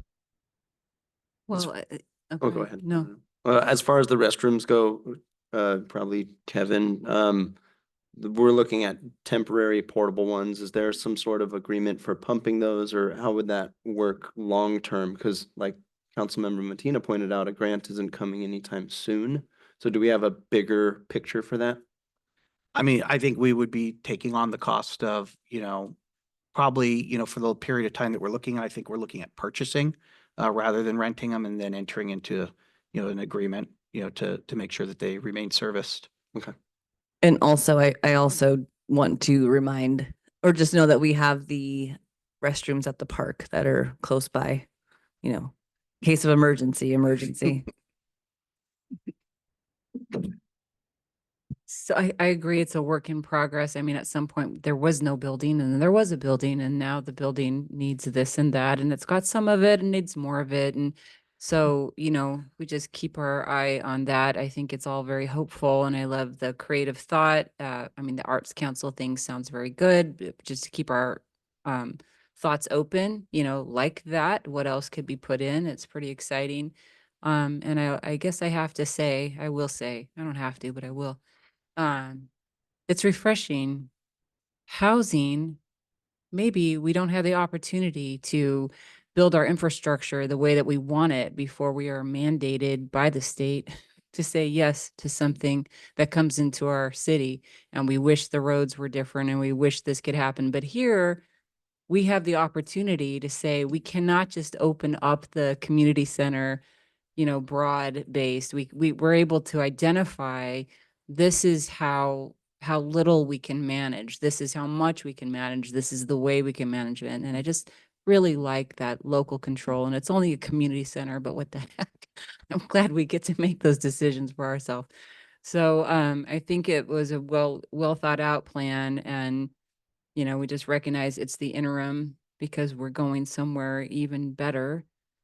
And so how how quickly can we make progress in the discussions about what might be in terms of collaborative efforts? Are you talking about the interim use or the? Well, I'm talking about the collaboration. How does that work? The collaboration between the Arts Center, Oh. for example, as one partner we might collaborate with. The outcome of that might have something to do with other pieces of the puzzle. Maybe not the bathrooms, because that's kind of a fixed element we're waiting on, but how's that looking? Well, I think we can move forward with the interim plan of, you know, operating it regardless of any partnership. And then I think it probably would make sense, you know, to continue to have conversations with the Arts Council. Like we only had a brief one, and I think there's definitely more to kind of fashion out. And then, I mean, I think if it seems like it's, you know, got legs and something we want to see develop, I think probably the next step, I think this would be very appropriate for, you know, further discussion with our city ad hoc group about, you know, then, you know, kind of outlining, putting together an actual agreement for that partnership and moving forward with it. And I think it's going to be the same as anything else. I think we're just going to have to try stuff, evaluate it, and come back and make changes as needed. Okay. But I mean, I think our idea, we kind of share Councilmember Price's thing on it. I mean, it seems like it's, you know, dragging on, and every time we get one thing, you know, cleared out of the way, there's another hurdle and another piece in it. So it's exciting to think about some other options of, you know, some ways of maximizing that space a little bit. So, I mean, yes, I share Councilmember Matina's frustration with how slow these go, but I think once it gets moving and going through there, there is kind of some value in having this additional learning space too of, you know, some more small events to see how this actually physically operates. Okay. So then tonight we're, just to confirm what we need to do, we were given some specific options that might work, and we're supposed to give direction on whether the council is in agreement with those options. Is that correct? Yes, and if you're in favor of the policy, you can approve the policy or you can, you know, request that we bring it back in some other format. Yeah.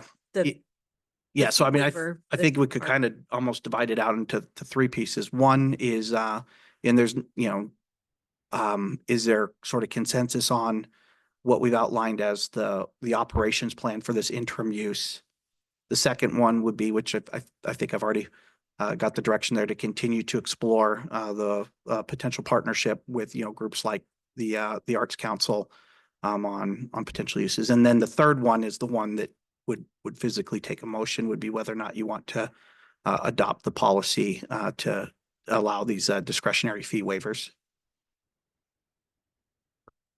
Madam Mayor, so it seems to me that as I see this, authorize approval of the city council member discretionary fee waiver. So that means they would, Kelly would get a call and then they said, we'd like to get a fee waiver. And they said, well, call Stacy and see if she's willing to do it. And if she's not, call Brandon and so forth. Is that rather than staffing handling, we don't do fee waivers, talk to one of your council members and maybe they'll take the ball and run with it. So it takes it out of your park. That's the way I see that. And okay, so in the meantime, it's good for admin.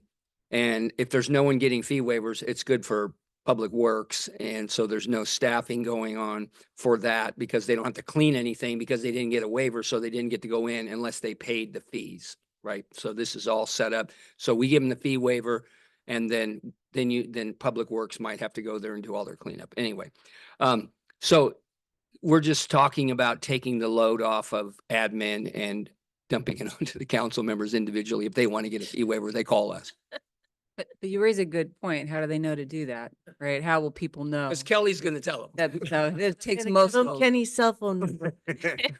Well, they're doing it already. I mean, that's one element of it. I mean, that is something that is already going on. But yeah, I mean, we would probably, you kind of formalize more of a process in there. I mean, I think it'd be Which part is of what the we need, application. you know. Sure. I don't think we would, I didn't foresee like broadly advertising it. I Oh, saw it more as a It's not tool. gonna be. it's a secret. Or Fee waiver. just, or more as needs, come up with the council. Gotcha. We've been approached by council members equally as much as, folks in the community. So Sure. it's not, Or to jumpstart a workshop or to start like a type of volunteer group or something like that. That's basically grass rooted from a council member that wants to bring something to light. Is that kind of? I It think has to as it's be- written where you're right going. now, it's Has to still be a gotta be a non, 501c3. yeah, it has to Yeah, be a yeah. 501c3. it needs to be, yeah. Can't be something new. I feel like maybe, the level of how we want to get the messaging out, but I do think if it's available, the public needs to know what's available, how much, since there's only so much money, I mean, it might not be that we're blasting commercials all the time, trying, because it would just go away so quickly. But I think there has to be some way to let the public know that this is an option that would be fair, that would be transparent. So Mhm. we have to figure out what that looks like. So I guess, how do you need these final decisions to sound? You may have already Well, I said wanted it. to bring up one more thing, sorry. no, go The only other thing that gives me pause is the business hours only. It seems very limited and I mean, it probably should be, but I just am wondering what you guys think of that. Do we want to cut it at that until we have full restrooms? Or is there maybe going to be something that is worth doing after hours? Well, Go ahead. my understanding on that, and you can correct me if I'm wrong, that wasn't so much about the bathrooms as it was about staff time, staff being available to deal with various, the bathrooms in particular, if there are problems, but. No, I understand. And it would be a burden if every Saturday and Sunday and Friday night it was rented out, but that's probably not, I mean, that's not going to be the case right now without full restrooms. But right now we're saying no to not even consider it. Do we want to be able to consider it? Go ahead. I think having it as an option or at least an open-ended and not a complete, not an option, like not having it as an option, I don't think is beneficial. Well, it either is or it isn't an option. I don't know. We can't say it's not a non-option. Right. And then it's I not would, an option. then I forgive my wording. I would like weekends and after hours to at least be an option. If we have, staff to like, if we were to go with the Arts Council to staff it and there's going to be people there, I don't see why we would not have it available. Well, So We're not talking about that. no, I mean, that's probably something more in the future. But right now, well, on that point, I'm wondering, I guess I would kind of want to hear, like, from the same concern that gave rise to this possible solution, how much, would one weekend enough? Would 1 weekend a month be something staff could accommodate? Would that seem comfortable to the city, or is it really, no, we are really kind of that stressed that we can't be available after hours or weekends? I would defer to you to give us a little more information on that. I think we were very surprised in the limited use that we had, the number of call outs that we do get on the weekends. It's not, I think, I don't think we were, I don't think we thought that we would never get a call out on the weekend. But I think it has been quite a bit for, almost every single event. And so, I mean, that's a minimum 2-hour call out on, folks that are on standby. And the folks that are on standby, these are generally, utilities workers who are on standby for water leaks and sewer related issues. And, not necessarily knowing where the breaker box or something is in the community center. So that usually has kind of necessitated, calling in even additional staff beyond that. I mean, the ones that would know the building in and out the best would be the park staff workers. Unfortunately, the park staff workers, there's only 3 of them. I mean, so it's kind of, we know that the highest, use of that facility is on the weekends. But I mean, I think it is a really stretch for staff currently under the current circumstances. So that's why we were recommending, in this interim use. not having it open past those business hours. We're just not equipped Mhm. currently. I mean, That we, answers my question. If And everybody it also does that clar- every single time, then we just can't do it until we have that plumbing done. Mm-hmm. yeah, that's the big piece. Thank you for clarifying that. Could we put like a 6-month check-in on this policy and well, not the fee waiver policy, but the having weekdays only and staff hours only and check in 6 months and see if we can add weekends or add evenings back to it? Yeah, certainly we can. I think we that's can- great because that would put us right around like Memorial Day, summertime. It'll be lighter, longer. Well, and we can keep trying out some of these shorter and smaller events, more of like a soft opening for the community center, and then reevaluate, like we've been talking about, kind of just those incremental checks, reevaluate in 6 months or whenever to add more hours. Yeah, no, and I mean, and that gives some time to explore the idea on the partnership piece, which I think would be beneficial to kind of sorting out the reason that we're kind of holding back on those extra hours. So I think that would be decent timing. Maybe we can get a partnership with some plumbers in there. Yeah.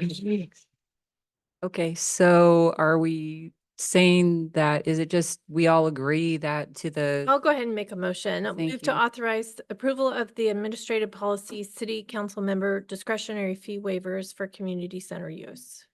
Second. there's a motion and a second, all in favor? Aye. Aye. Opposed? The motion carries. So we have your word on the 6 months because we didn't. We will put it on, our agenda planning radar. calendar. Or sooner if something changed. Oh, And we got the grant and we put the bathroom in. There you go. 6 months. Yeah, dream on that. Yeah. It could Broken happen. dream. Could happen. Okay, item C is the Community Development Director, Joey Henowitz, and it's the California Housing Legislation Update. Receive and file the California Housing Legislation Update. Thank you, Mayor Costa and esteemed members of the City Council. As mentioned, I'm Joey Hanowitz, the Community Development Director here for the City of Lakeport, and I'm here to provide you an informational report on significant housing legislation passed within California in recent years. Thank you, Mr. Walker. So you guys haven't heard from me in a while. I haven't had a report item in a little bit of time, so I'm gonna definitely make up for that tonight. So please bear with me. There is a lot of information in this report, but it is very important information. And as the mayor alluded to about 10, 15 minutes ago in regards to housing legislation and not necessarily having the local discretion, I'm going to go into really kind of some more specific details about that and some of the more specific housing legislation that's been passed in California over about the past 4 or 5 years. So according to the California Department of Housing and Community Development, HCD, housing production in California averaged fewer than 80,000 homes per year in the last decade. This is less than half of the projected 180,000 homes required or the goal for. And to address this issue, since 2017, the California legislature has enacted nearly 100 new housing laws, addressing a wide range of critical issues, including the streamlining of housing approvals, reforms to single-family zoning, and the expansion of funding programs aimed at reducing homelessness. These legislative actions reflect the state's holistic effort and commitment to alleviating the housing crisis and addressing homelessness. The reason why this is before you tonight is providing periodic updates on recently passed housing legislation is essential for keeping elected officials like yourselves informed. Local governments are responsible for implementing and enforcing state housing laws, making it crucial for officials to understand how new policies impact local operations. Staying informed also allows local leaders to make well-founded decisions on development approvals, land use management, and long-term planning. And then just for another quick informational update, I did provide this presentation to the Planning Commission about 2 months ago as well, so they've also received this.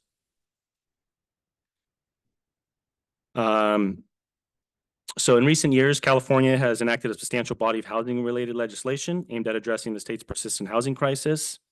Among these measures, several laws stand out as particularly impactful.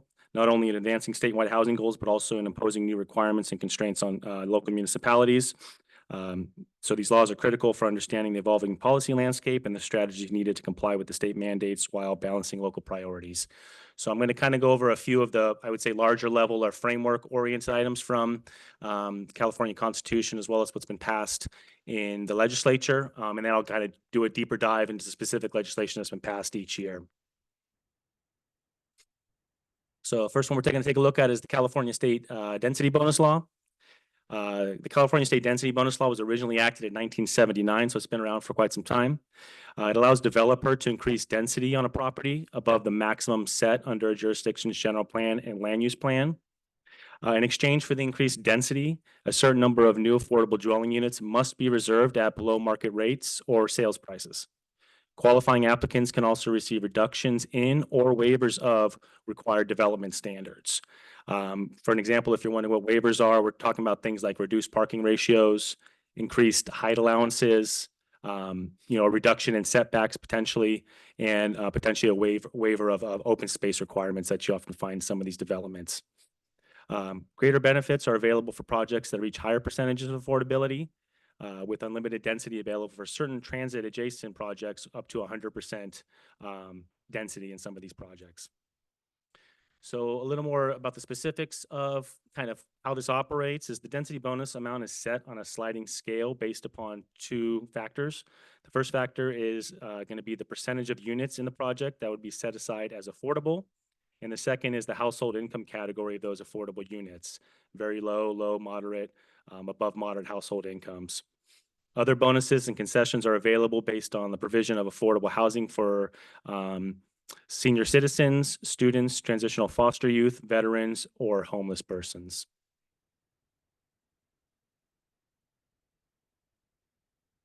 The next one here is, and we've had some discussion with this with the City Council before and some interested members, is the California Regional Housing Needs Assessment, often referred to as RHNA, and its impact on local governments. So housing in California is recognized by state law as a matter of vital statewide importance. Since 1969, California has required all local governments to adequately plan for the housing needs of their communities. This is accomplished through the development of a housing element, which is a required component of each jurisdiction's general plan being the long-term blueprint for managing growth and development within a jurisdiction. HCD, Housing Community Development, is responsible for determining the overall number of housing units that regions across the state must plan for. Obviously, this is known as RHNA, Regional Housing Needs Assessment, and they allocate these housing needs across 4 income categories currently. These income categories are going to be very low income. That's going to be 30 to 50% AMI. Area median income is what AMI means. Low income is going to be 50% to 80% AMI. Moderate income is 80% to 120% AMI, and above moderate income is considered market rate housing. And we'll kind of go a little more detail on this on the following slide. But in regards to the RHNA operation, kind of how this works here is once the total housing allocation is provided by HCD, regional planning agencies distribute the housing requirements to local jurisdictions, which are then responsible for integrating these figures into their housing element. Local governments must outline specific plans, zoning, and programs to facilitate the development of these housing units across all income levels and must periodically report progress to HCD.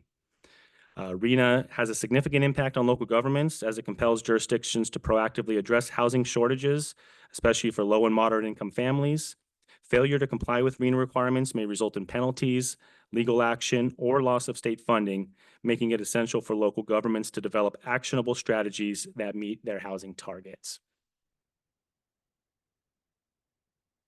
So what you're going to see on this slide is what we submitted to HCD and what was accepted in regards to the City of Lakeport's 2023 RHNA progress. Give you a brief update on the 2024 progress, but that hasn't been actually submitted and finalized through HCD. So what you see there is all the different income levels, very low, low, moderate, above moderate. The RHNA allocation that we received during this term, which is going to be 2019 through 2027. So just a brief overview. For Lakeport, our goal was to achieve 31 very low income units, 21 low income units, 21 moderate units and 59 above moderate units. If you go over there to the right-hand side there in the green, that is going to be the total remaining income level that we have achieved, that we have remaining, excuse me. And so we've actually met our, and actually exceeded by a few units, our very low income. We have about 4 left in the low, 19 in moderate, and 54 in above moderate. And I think that goes without saying that we kind of understand that and do see that here in Lakeport, that the above moderate units are a little bit difficult to finance and to get built here locally, just due to simple economics. I would also mention that the AMI is the area median income, and for Lake County, AMI is going to be set at 83,800. That is for a family of 4. Family 4 is the baseline that HCD uses for their household size. And so that'll be kind of based on a sliding scale depending on how many people you have within your household there. I would also like to mention that right now there are currently the 4 income levels, but we do understand that HCD is currently developing methodology to allocate housing needs for categories as acutely low income, which is going to be 0 to 15% AMI, and extremely low income, which is 15 to 30%. And so local jurisdictions like Lakeport will be required to analyze these income categories in subsequent housing element cycles and updates.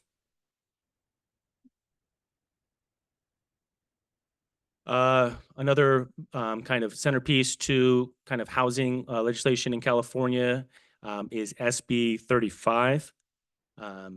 This was passed by Senator Wiener in 2017, and it was aimed to accelerate housing development by streamlining the approval process for certain housing projects.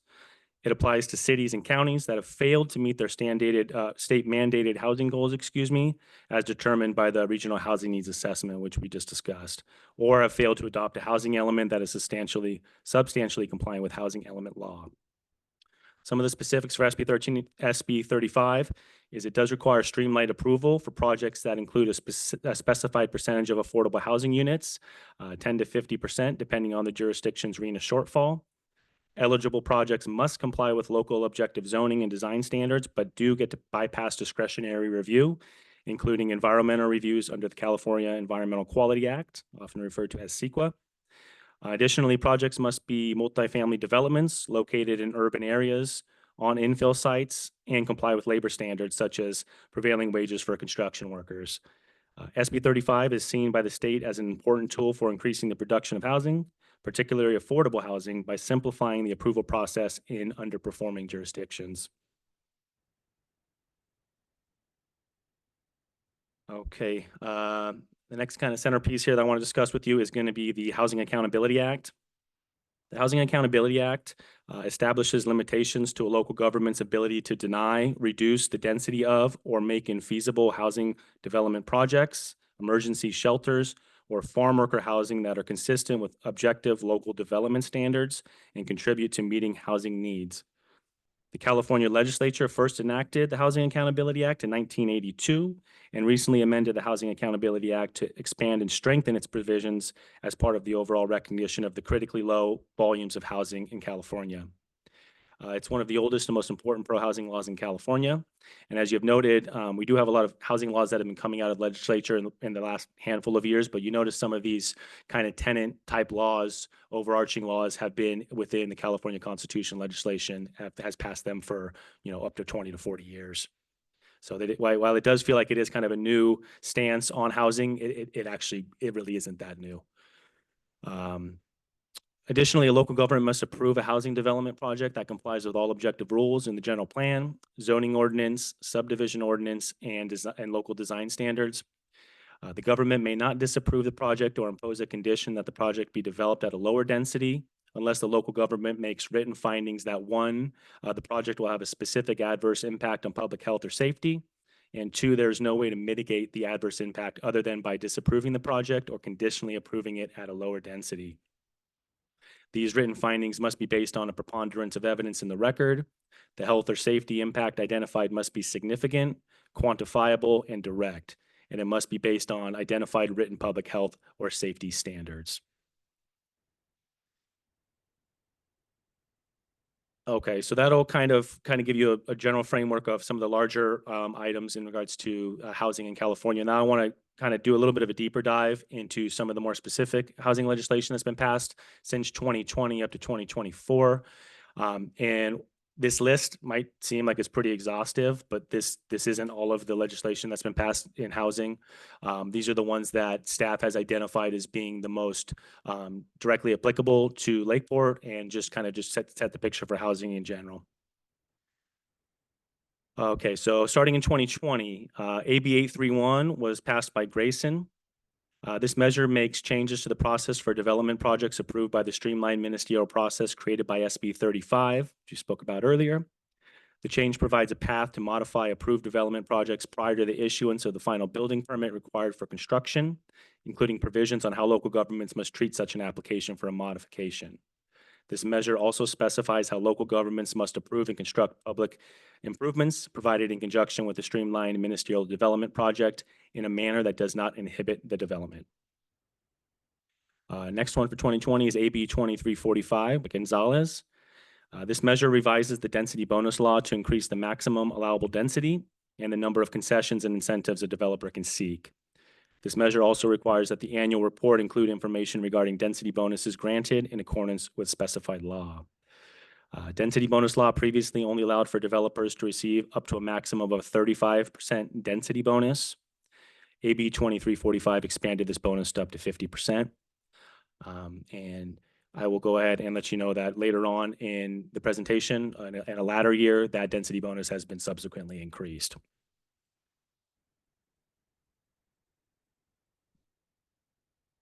Okay, moving on to 2021. A pretty important one here is SB 9, housing development approvals by Atkins. This measure requires ministerial approval of a housing development with no more than 2 primary units in a single-family zone, the subdivision of a parcel in a single-family zone into 2 parcels, or both. SB 9 facilitates the creation of up to 4 housing units in a lot area typically used for one single-family home. It does apply to single-family residential zones only. So it essentially allows for people to split zone a residential parcel with the allowance of up to 2 kind of duplexes on each of those parcels for what would usually just only be allowed with per zoning for one single-family unit. You can build up to 4 units on that parcel now with SB 9. And it's ministerial, right? It's ministerial, yeah. There's no discretion.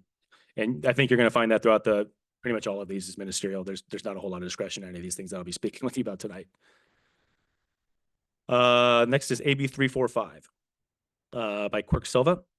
This measure requires each local agency to allow an accessory dwelling unit to be sold or conveyed separately from the primary residence to a qualified buyer if certain conditions are met, including that the property was built or developed by a qualified nonprofit corporation and that the property is held pursuant to a recorded tenancy in common agreement. Existing law requires that tenancy in common agreement to, among other things, allocate to each qualified buyer an undivided, unequal interest in the property based on the size of the dwelling each qualified buyer occupies. Okay, continuing on here in the legislation for 2021, we have AB 571 by Mays. This measure prohibits a city or county from imposing affordable housing impact fees, including inclusionary zoning fees and in lieu fees on a housing development's affordable units under California density bonus law. Next, we have AB 634 by Carrillo. This measure provides that if permitted by local ordinance, the density bonus law is not to be construed to prohibit a city, county, or other jurisdiction from requiring an affordability period, that is longer than 55 years, or any units that qualified the applicant for the award for the density bonus developed in compliance with local ordinances that requires, as a condition of development of residential units, that they include a certain percentage of units that are affordable to and occupied by low income, lower income, very low income, or extremely low income households, and that will be financed without low income housing tax credits. AB 721 by Bloom. This measure makes any recorded covenants, conditions, restrictions, or limits on the use of private or publicly owned land contained in any deed, contract, security instrument, or other instrument affecting the transfer of the sale, affecting the transfer or sale that restricts the number, size, or location of the residences that may be built on the property, or that restricts the number of persons or families who may reside on the property, unenforceable against the owner of an affordable housing development as defined, if an approved restrictive covenant affordable housing modification document has been recorded in the public record as provided, unless a specified exemption applies. Okay, moving on. Still here in 2021 is SB 10, and also by Wiener. This measure gives local governments the power to upzone parcels in urban areas and transit-rich zones, permitting the development of up to 10 residential units per parcel without needing CEQA review. It supports denser housing construction in areas that can accommodate this growth. SB 478, also by Wiener. This measure prohibits a local agency from imposing a floor area ratio standard that is less than 1.0 on a housing development project that consists of 3 to 7 units, or less than 1.25 on a housing development project that consists of 8 to 10 units.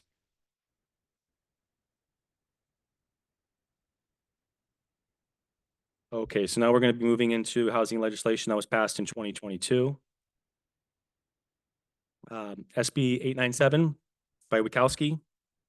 This measure significantly amended the statewide standards that apply to locally adopted ordinances governing the construction of ADUs, accessory dwelling units.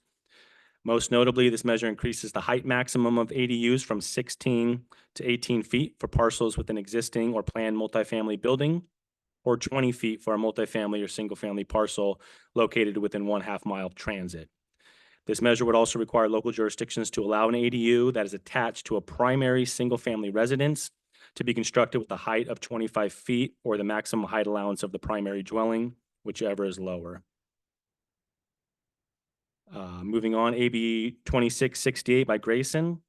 This measure clarifies that a development subject to SB 35 is subject to a streamlined ministerial approval process and not subject to a conditional use permit or any other non-legislative discretionary approval.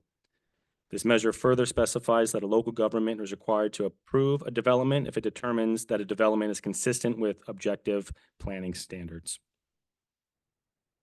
And moving on, next is SB 6 by Caballero.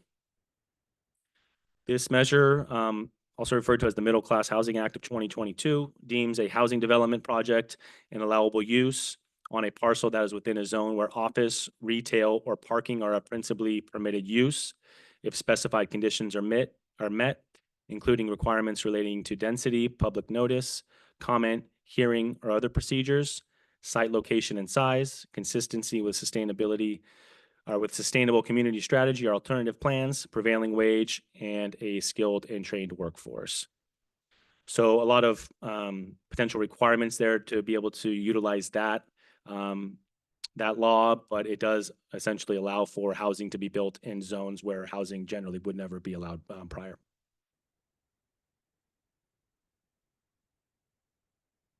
Okay, charging through here, we are up to 2023. AB 976, another one on accessory dwelling units by Ting. This measure eliminates the ability of local agencies to impose owner occupancy requirements on any ADUs, regardless of when they were permitted, as opposed to allowing such requirements after January 1st, 2025, which obviously we've reached at this point, but back then that was the sunset date for that. Then they've removed that. AB 1332, another one on accessory dwelling units by Carrillo. This measure requires every local agency to establish a program for the pre-approval of ADUs by January 1st, 2025. The program mandates that local agencies accept plan submissions for pre-approval, and they must base their approval or denial on established standards. They are allowed to charge fees for pre-approval and are required to post pre-approved plans on their website, along with the contact information of the plan applicant.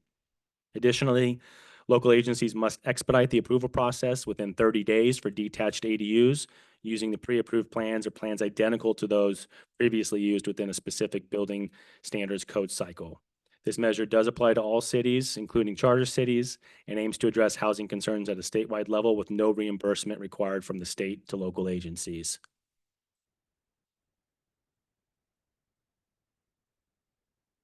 Okay, moving on, AB 821 by Grayson.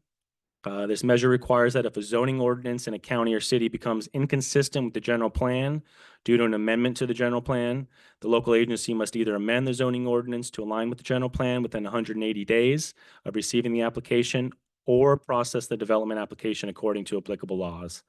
If the local agency fails to amend the zoning ordinance within the specified time, it must process the development application. This measure also allows residents or property owners to take legal action to enforce compliance with these provisions within 90 days of a local agency's failure to comply. AB 1287 by Alvarez. This measure redefines maximum allowable residential density as the greatest number of units allowed under local zoning ordinances, specific plans, or general plan land use elements for a housing development project. It mandates the granting of an additional density bonus, resulting in a total density bonuses of up to 100%, and increased incentives or concessions up to 5 by local governments when developers adhere to specific requirements, construct affordable units for very low income and moderate income households, and meet specified criteria.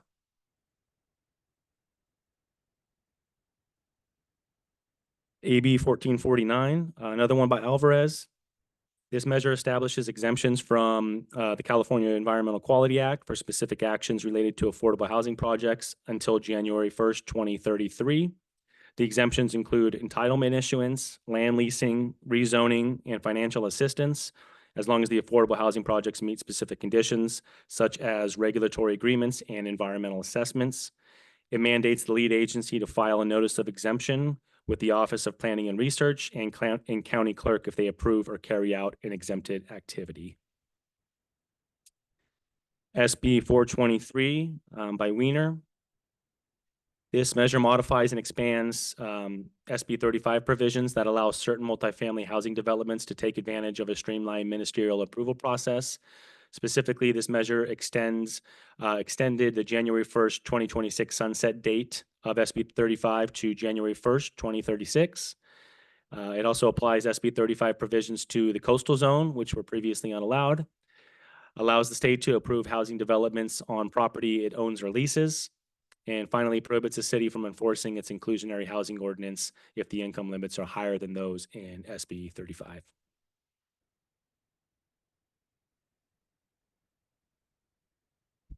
Next is SB 684 by another one by Caballero.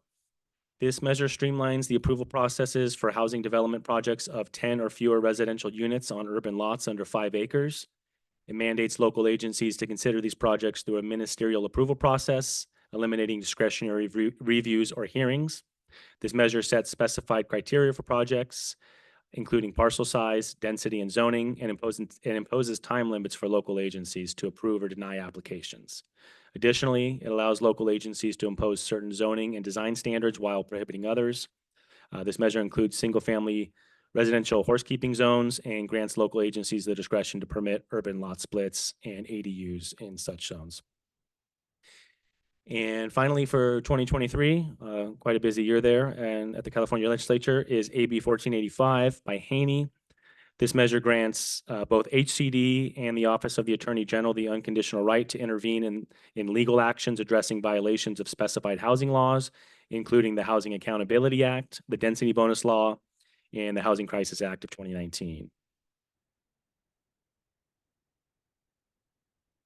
Okay, so moving along here into 2024. These are relatively new legislative pieces here, and so staff is still kind of reviewing these and determining their impact. And Governor Newsom recently signed these laws, and these signed into law a comprehensive housing package aimed at advancing California's long-term strategy to address homelessness and housing shortages. First one that we're going to go ahead and speak about is AB 1886 by Alvarez. This measure provides more teeth to the Housing Accountability Act and what will happen if cities fail to get their housing elements certified. This measure also specifies that a housing element is only certified when HCD or a court determines it complies with the housing element law, eliminating the ability of local governments to self-certify their housing elements. AB 1893 by Wicks, also referred to as the builder's remedy. The builder's remedy allows a developer to ignore local zoning codes and community needs and to build wherever they please, so long as the project has a set number of affordable housing units if a city did not have a certified housing element at the time the project application was submitted. So it's important to know that they only are allowed that housing or the builder's remedy if we didn't have a housing element certified at that time. They can pretty much build whatever they want, wherever they want. We'll make sure to have our housing element certified. Yeah, but I mean, the issue that keeps coming up on that one is the long processing leads by HCD. So, I mean, they're trying to get clarification on this. So even if you submit your housing element on time and HCD takes forever in reviewing it and you go over your period, there are jurisdictions that are now, becoming subject to this builder's remedy law because they're waiting to get certified. So there isn't a carve out just because you have it submitted in time. It's the actual certification process. And we've heard horror stories about, how long it takes to get processed through HCD. So, I mean, It's a trap. I appreciate that insight, City Manager. Next is AB 2023. This measure will require cities in the 7th RENA cycle, which is this RENA cycle that we're in, to undergo a 120-day review process for any amendments to the housing element in response to HCD's findings, including a 90-day review by the department and a 30-day public comment period for any additional amendments to draft housing elements. Next is SB 1037 by Wiener. This measure would fine jurisdictions up to $50,000 a month for not having a certified housing element or for not ministerially approving affordable housing projects. It additionally rules that $50,000 a month fines will begin as soon as a court has ruled the city is out of compliance with the housing element law and has not gotten a certified housing element within 120 days of the ruling. same issue as that other one cited, that doesn't matter if you have one submitted that's under review. If it's not certified, then you're potentially subject to that 50,000 a month. There isn't a carve out that's not based off of your population. I mean, so theoretically, Lakeport would be subject to the same, potential fines as San Francisco, San Diego, or Los Angeles would be. Sounds like a fundraiser. Yeah, what's good for us is not always good for you, right? Do we turn that in annually? We do certify it each year with the housing element, but we would do it with the update of the general plan. And then with each cycle, we would update our housing element as well Okay. within each 8-year cycle. But we do have to report on it annually for progress reports. Okay, so SB 1211, another one on ADUs, accessory dwelling units. This measure requires local jurisdictions to ministerially approve up to 8 detached ADUs on an existing multifamily lot, provided that the number of ADUs does not exceed the number of existing units on the lot, and up to 2 detached ADUs on a lot with a proposed multifamily dwelling. SB 1123 by Caballero. This measure requires ministerial approval of a parcel map or tentative and final map for housing developments containing 10 or fewer residential units if the lot is substantially surrounded by qualified urban uses and is either zoned for multifamily residential development or vacant and zoned for single-family residential development. A lot zoned for multifamily residential development may be no larger than 5 acres, while a vacant lot zoned for single-family residential development may be no larger than 1.5 acres. If the parcels are zoned for multifamily residential development, the newly created parcels are no smaller than 600 square feet. If the parcels are zoned for single-family residential development, the newly created parcels are no smaller than 1,200 square feet. The proposed housing development project must further meet certain criteria to qualify.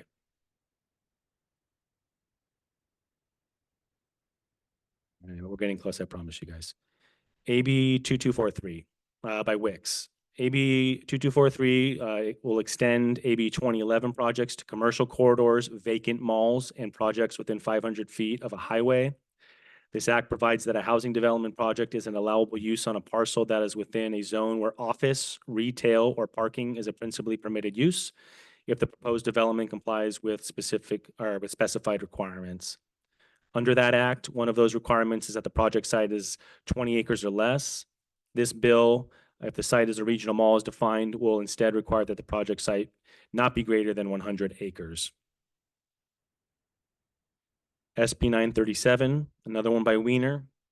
This measure requires local agencies to defer impact fee collection until the certificate of occupancy or final inspection for some affordable housing projects, unless the fees are collected to reimburse for previous expenditures already made, or the fees are for public improvements for which funds have been appropriated and the local agency has already adopted a proposed construction schedule or plan. And then finally here for 2024, we have AB 1820 by Chavo.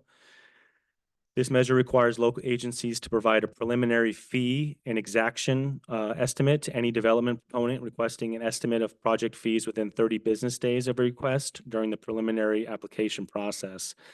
This measure specifies that the estimate is for informational purposes only and is not legally binding.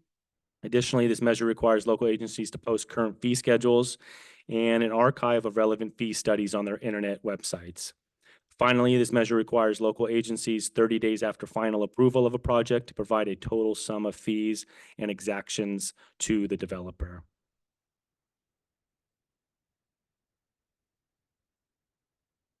So a lot of information, and trying to distill that into some key takeaways is, the first one you're going to see there is we feel that this does reduce local control with a lot of these laws that have been passed. These recent housing laws limit local authority over housing development and land use, streamlining approval processes and reducing the ability to deny or modify qualifying projects. These goals and these laws are aimed at increasing housing supply. So these laws prioritize affordable housing and density bonuses, fast-tracking developments that meet state criteria, often bypassing traditional local discretionary reviews. We are aware, and there are other jurisdictions that we've spoken to and had the opportunity to discuss what's going on in their jurisdictions, that there are community concerns around some of these laws. Jurisdictions express concerns about the erosion of local planning efforts, community character, and increased strain on infrastructure without adequate state funding or resources. And if it hasn't already been clear, housing is a statewide priority. Despite local challenges, jurisdictions must adapt to state priorities as housing creation remains a critical focus for California's governor and legislature to address the housing crisis. So nevertheless, local jurisdictions must adapt to and plan for significant changes in state housing laws. California's governor and legislature view this as a critical priority to address the state's severe housing shortage and affordability crisis. And I do appreciate your time getting that update. And we wanted to make sure that the city council was updated on a lot of these laws that staff has the pleasure to make sure that we implement correctly. Congratulations on your presentation. That was a mouthful. Thank you. So much. So questions from council? No questions, but lots of information. Thank you, Joey. I've got a couple about our RENA numbers specifically. It looks like we've met the very low income category, at least at what we've submitted so far. Did you say they're adding 2 new categories or potentially that would be even lower income than what's currently required? Yeah, extremely low and acutely low income, correct. So that they're just moving the finish line on us. We met the finish line and now they're moving it further. I mean, those would be applicable in the next cycle. In the next cycle. Yeah. So they're moving it within the next cycle. So they are moving it, but it's kind of cycle by cycle, 8-year cycles. And so for the next 8-year cycle, 2028 through 2035, there's those 2 new. They would be adding the 2 new income categories that we would need to add to that RENA. Yeah. And then the other question with RENA numbers is all the focus is on low income housing and making sure those individuals' needs are met. We're not meeting our higher numbers. The same kind of punishment from the state applies for not meeting our above moderate income housing? Yeah, I mean, depending on what you want to consider punishment. With that, because of the above moderate not being able to meet that, we would fall under the streamlined ministerial approval process for anything that's above 10%. So if you have any sort of affordability above 10%, then we would be required to streamline that. If you do meet your above targets, the affordability level is at 50%, and we've discussed that, and some could argue that it's kind of inverse as to why they're doing it that way. But that's the way that the state is interpreting it, and that's the way that we need to basically implement it. Yeah, correct. Thank you, Joey. Madam Mayor, so when you say 15% of 83,800, and we're talking about somebody that they make like $1,000 a month, $250 a week. We're supposed to provide housing for them, or just like apartment, or is it we're just somewhere for them to stay for $250 a week is that's their income. That's not their rent. And so we're talking about them being able to go in and rent someplace when they make $250 a week, which is like, what, I don't know, 4 hours a day at McDonald's, 3 days a week, and then we're supposed to provide them with housing. It seems insane. I mean, if you don't make that much, you need to get your cousins and brothers and everybody and get together and live together like they do somewhere else. But I mean, seriously, that is like $12,000. How could you even expect you couldn't rent a Boy Scout tent in a park somewhere for like more than a week or two without paying that kind of money. And it just seems insane that they throw these numbers out like, yeah, well, this is the new thing. This is the new thing. We're going to do this. And then when you build it, there's no chance of ever getting any kind of money back for the investment that I could possibly see. It just seems insane. But that's the reality. That's the reality. Yeah, it's subsidized housing based on their income level. Subsidized by who? I mean, we're all Subsidized, generally by the state through some of these laws that are passed, either through tax credits or other grants or other funding that local jurisdictions or some of these developers were able to obtain. Generally, that's how they fund these projects. if they get any sales tax from the remaining people that are in business. I mean, it's the taxpayers that are subsidizing the projects. Yeah. Any other questions from council? Yeah, I guess, I mean, we're lucky that we always have our housing element in and basically are making our RENA numbers. When I'm at committee meetings for Cal cities, a lot of cities aren't. And I'm just kind of wondering between that and all of these new laws, where are cities getting in trouble? Like, are cities getting sued or what? Well, I think, if that one slide that Joey showed at the end, in regards to the key takeaways, I mean, yes, the local control loss is real and we're seeing it, but I think the scary trend has been it's morphed and it's moving more quickly to the legislation being more punitive. I think that one, I forget what number it was, but it talked about, basically the Attorney General is, enlisted now and HCD is listed now to, intervene in any legal lawsuit regarding any, potential claim that comes against you for violating any of these provisions. I mean, it's moving to that piece. I think one area that I don't know that we're lucky or it's just kind of how it's worked. We're, for whatever reason, whatever cycle that Lakeport is on and our region is on, we're early on in the, so there's a lot of jurisdictions that are just getting their 7th cycle approved and we're almost halfway through. So a lot of times HCD doesn't quite know what to do with ours, and then these legislation comes through. And so, I mean, we've benefited from that, but I mean, there's a lot of jurisdictions that are just really stuck and can't get their housing elements certified. And then that's when you get this real force on you from a lot of these legislation. I think the area where we would run into issues is if, kind of SB 35 qualified projects and all the subsequent legislation that's followed on top of that. If we were, forcing someone to go through a discretionary review or a something that was not objective in nature, we could potentially be, involved in a lawsuit based off of those provisions. But I think the worrisome aspect is not only the loss of local control, it's the fact that it's going so punitive now. $50,000 potentially a day. Yeah. I mean. That was a month, I think. Or a month, yeah, I mean. Nonetheless. Yeah, I mean, it would drain us very quickly. Any other questions from council? So, comments or questions from community members?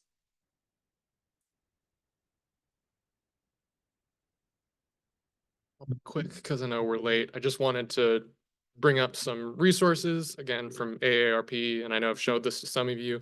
It's called Discovering and Developing the Missing Middle Housing. It talks a lot about sort of meeting the needs of those other categories, and supplementing like higher income places, with an ADU, creating another source of revenue for homeowners. I've heard before that we only have a few empty lots in Lakeport, and that's really not true. We have hundreds of vacant lots in the city of Lakeport, and a lot of those are owned by someone who owns 3 different lots that are already subdivided. Not to mention, a lot of these can be done on other lots. I heard financing is a big thing. I know that is obviously a big problem. One of the things that local governments can do is partner with local banks to provide low interest loans. And again, this is just what other communities are doing. And that is also explained in expanding ADU development and occupancy. I'll leave these here. I have some extra copies, and if anyone else wants some extra, I have some. And I think a lot of you have my email. These are really good tools because they just, again, sort of, I'm painting with broad strokes. We got a lot of very specific legislation. Thank you, Joey. But if one of the things I constantly hear is we're not meeting other sorts of housing, and we'll oftentimes have a developer who's not from the community come in and put in a lot of housing in one area. And I think that can be disorienting for certain neighborhoods. And the way to counter that is basically facilitating an ecosystem that fosters an army of small scale developers. And I really mean an army of small scale developers. So I'm looking at 5 council members who I'm pretty sure are all some sort of property owners. And I mean, whether it's a business or a private residence, if you're not looking on how to add and supplement your own income with a rental, I really would encourage you to do so, or reach out to maybe organizations you're involved with or businesses you work with to support those kinds of things. And that will also create a more gradual increase in our housing supply across the whole city, rather than these pockets of little areas that have really high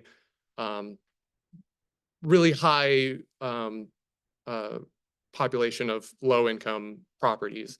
And just as a matter of context, I have a cousin who lives in the city of Lakeport who works in Upper Lake, and they spend 50% of their rent or 50% of their income on a apartment in Lakeport just for themselves. And yes, I've expressed to them that they probably should get a roommate, but that's you can only do so much stuff, and there's only so much housing available, right? So I will just leave these here for anyone who wants them. They're also free on AARP. They'll send bulk ones also if you send them an email. And so you can definitely get more supply, but we really need to probably have a lot of collaboration between housing organizations. I know the county has their housing staffer, Lisa Judd. And then obviously I know we work towards that, but we often support business and have a lot of business programs in education too. I think like partnering with Economic Development Corp would also be beneficial to supporting local people to bolster their own properties, bolster their income, make it a little softer by renting out space on their property. And then you can look into using some of these things like subdividing parcels, so you can look into rent to own programs as well, which are super beneficial for building long-term wealth in the community. So thank you. Thank you, Danny. Thank you. Great information. Thank you for sharing. Any other members of the community here to share? How about online, Nick? Seeing none. Thank you. So we'll bring it back to council for comments and further discussion. If I can add before you move into your, I thank Danny for bringing up the missing middle aspect. You know, I do think that is an item that would be very helpful to Lakeport, whether that be, further ADU development or just developing the infill sort of things. I mean, I know that's something that we've been looking at in our housing services plan. The other one that's missing that is just paying attention to the condition of the existing housing stock, which I think is a very huge issue for Lakeport and the region in general. And none of this legislation really speaks, a whole lot to that aspect. But just kind of tying up some of the pieces there, I want to just kind of reemphasize, and it probably doesn't need a whole lot of reemphasizing, but just the pinch that we're under. I mean, I think there's a lost kind of relationship here that, yes, cities are the ones, cities, counties, and local jurisdictions are the ones that are approving these projects, but we don't build housing. I mean, we're subject to what comes in the door to reviewing it. I mean, we don't build that housing. And so we're in this sort of like major pinch where all this legislation is coming at us in a punitive style that we're subject to. We've lost, a lot of local control pieces. And so we're subject to these. But then on the flip side, the state passes a bunch of different things that makes it more expensive to build that housing in the first place. I think the sprinkler requirement comes as one big one. And then we're going to see kind of the outfall here just probably tomorrow when the state posts its local responsibility hazard mapping for wildfire areas. I would expect that to be really impactful to the region and our ability to build housing in general.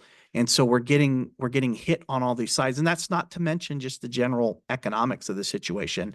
If it costs you, I'm using really round numbers, if it costs you $500,000 to construct a new home and you can only turn around and sell it for $350,000, guess what? They're not building it. And I mean, I think that's really kind of where we're stuck.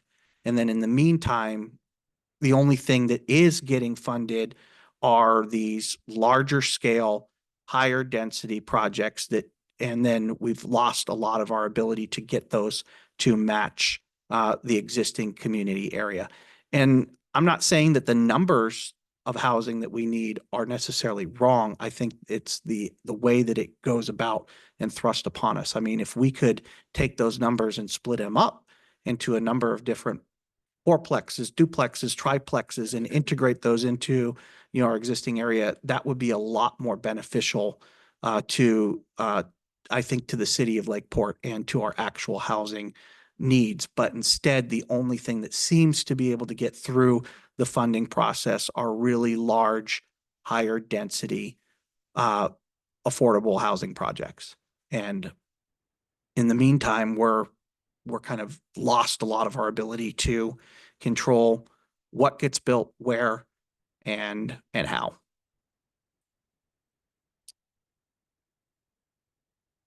Yes. Madam Mayor? Yes. Oh, go ahead. Were you going to comment? Yes, when you're ready. I have Well, a I'm comment. practicing just waiting patiently. It's good for me. So go ahead. Okay. Well, I just wanted to add that I've been, participating in Cal City's Housing Community Economic Development Committee for years now. And the theme has over and over been local control and one size doesn't fit all. And years ago, we've fought all of this like tooth and nail, and we said no to everything and became the legislature started calling us the League of No. So we said, okay, this isn't really working. We're saying no, and it's still pushing through. So we said, okay, let's take a different stance. Let's at least get a seat at the table. Let's say, this will work if you amend it. Still, and same thing. They're just still ramming all of this through. I just wanted to add that to the conversation. Yeah, I think it feels really awful. And I think we've all mentioned this. And so here's my thoughts on it. I think that there's a problem in the state of California. It doesn't look the same in every spot in California, but the state has chosen an approach And from where we sit in Lakeport, it feels to me like they pulled out a bazooka to swat a fly kind of a thing. And so we get this impact of an approach to housing that doesn't seem to serve our community. And I am, concerned for some of I try to look at what that looks like into the future. Back to that in a second. But, when you were talking, Councilmember Matina, about the League of No, that just makes me think of the label that anyone who has concern about a large scale development, high density, the kind of things that are being approved, that we have to approve, being built anywhere. Now you're a NIMBY. So you're the League of No, you're a NIMBY. If you have, it doesn't matter if the concerns being brought forward might have merit and something to it. It's very, I find it frustrating. I think we all probably do, to the extent that we're unable to do what we think would be good for our city. I don't think anybody's sitting here saying we don't want to get the right kind of housing, et cetera, but good for our city. And I think when we look at our RENA numbers, that's really interesting to me. I imagine that a case could be made for even needing more low-income housing or et cetera, because those are numbers at a certain point in time. We will have a new set of numbers at some point. So right about now, we can take a guess on what kind of need we're actually looking at. But and on that, I believe that the current lowest strata that we have there starts at 0, I believe. So a lot of, I remember when we looked back and we gathered those numbers from the Martin Street, in particular. So some of those numbers are covered in those lower ranges. We'll just see, we'll have to see. Yeah, what I that looks think, like. yeah, just to kind of emphasize that point, Mhm. extremely low is already existing, and you can calculate that out, or the default is they just consider Mhm. 50% of your very low as extremely Mhm. low. So I don't know how they're planning on putting acutely low in there, which is a 0 to 15. But So we'll have to see how different that looks. I don't know, Councilmember Parletter and Tina on APC, they're the ones that are tasked with that original assigning of they'll get the RENA numbers for the region, and then they go through a process of assigning those between the jurisdictions in the region. Have they mentioned when, because we'll probably be here in the next year or so, starting down that process of what our numbers will be in that 8th cycle. But I was just wondering, they haven't brought that up yet. Not yet. It's been years. Yeah, it's coming then, so. We have enough other problems.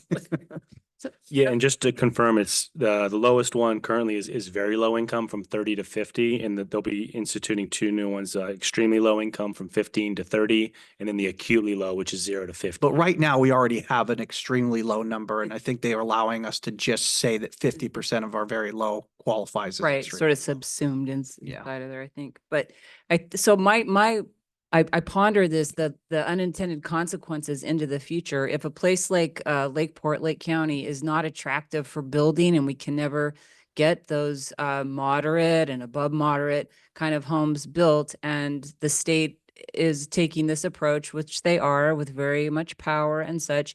And so we must say yes to a lot of high density, low income housing, and developers are in the business of building places, building things. And so they come and they build. What is Lakeport going to look like in 20 years? I can't see where we don't have this large strata and other small rural cities, I imagine, are facing the same thing. What does that do across the state of California?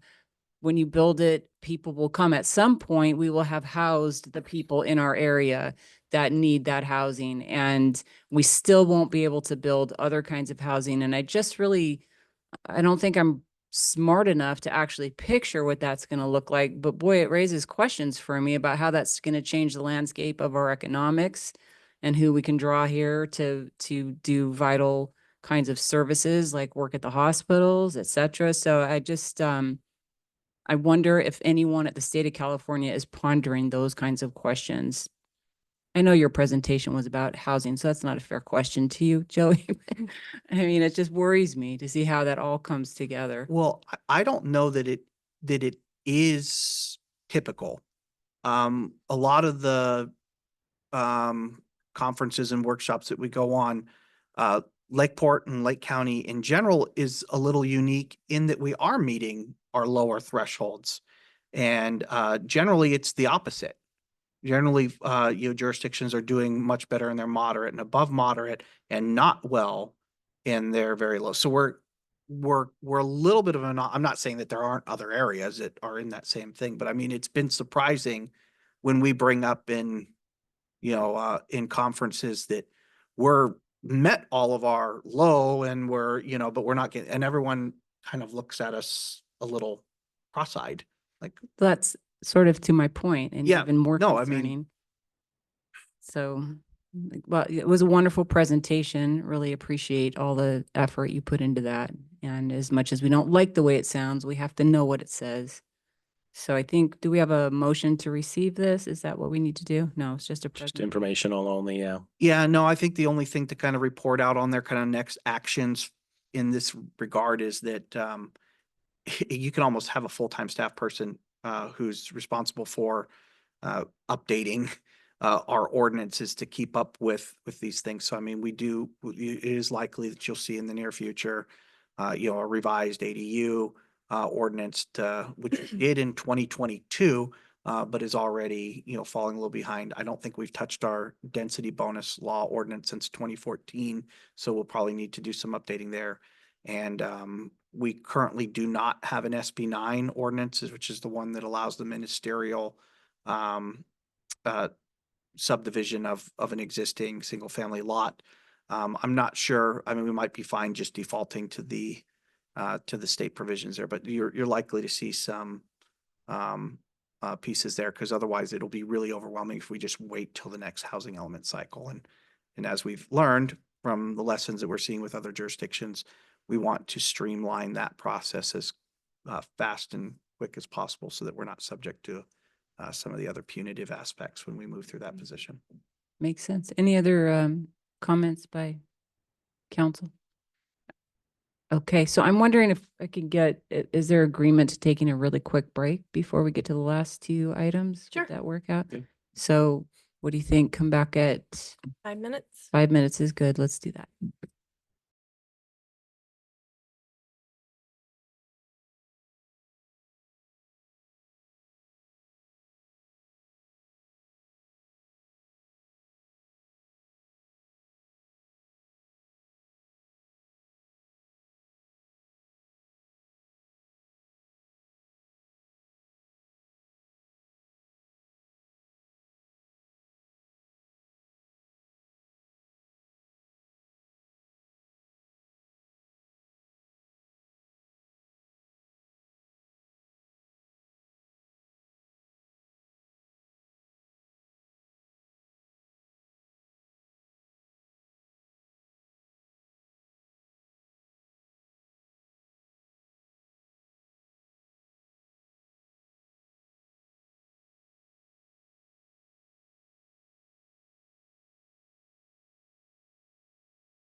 Okay, not knowing the etiquette for actually restarting the meeting, I'll just say we're back. So here we are.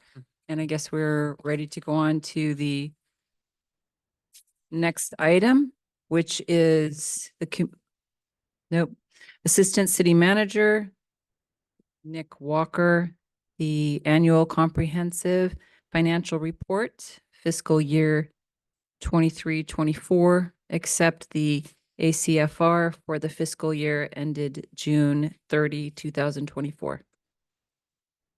Yeah, good evening. Thank you, Madam Mayor, members of the council.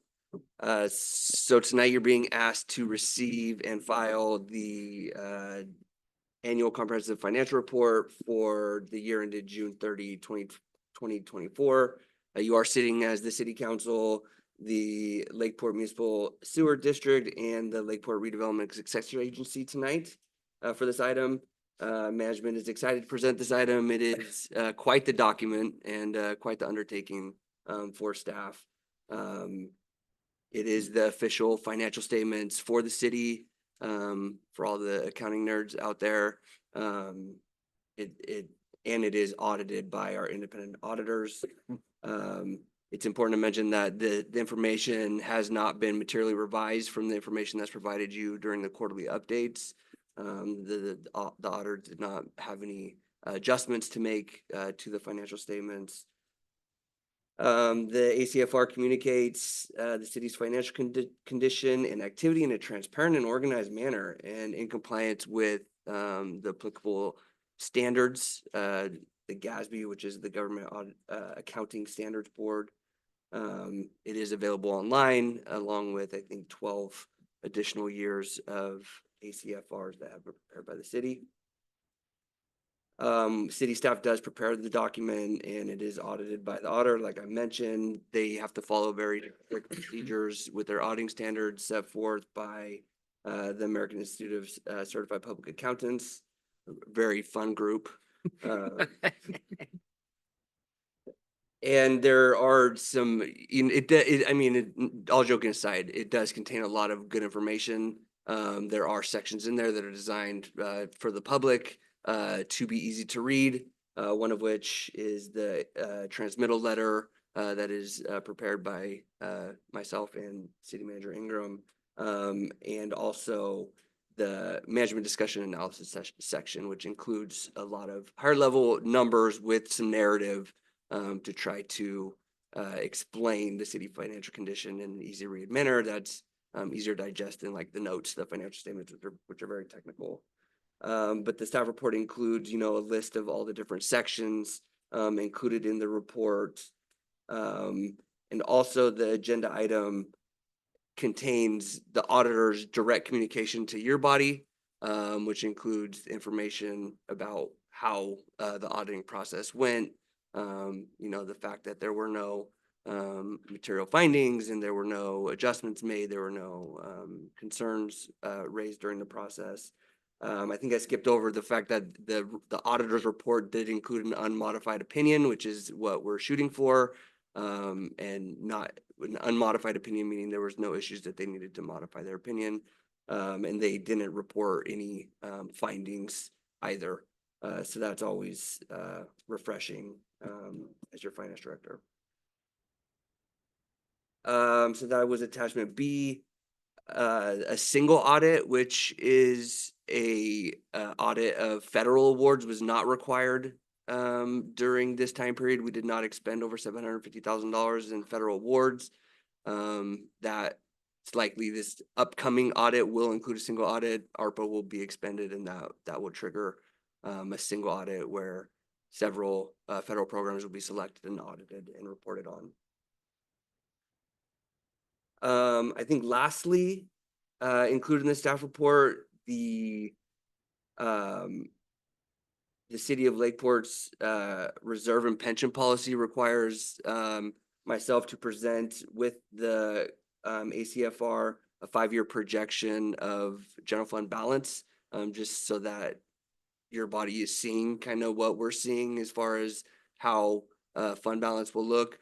We do maintain very strong reserves of over almost $7 million in these audited financial statements. and, you know, they stay strong, throughout the years, throughout the projections. Decreasing slightly, but still a very strong reserve.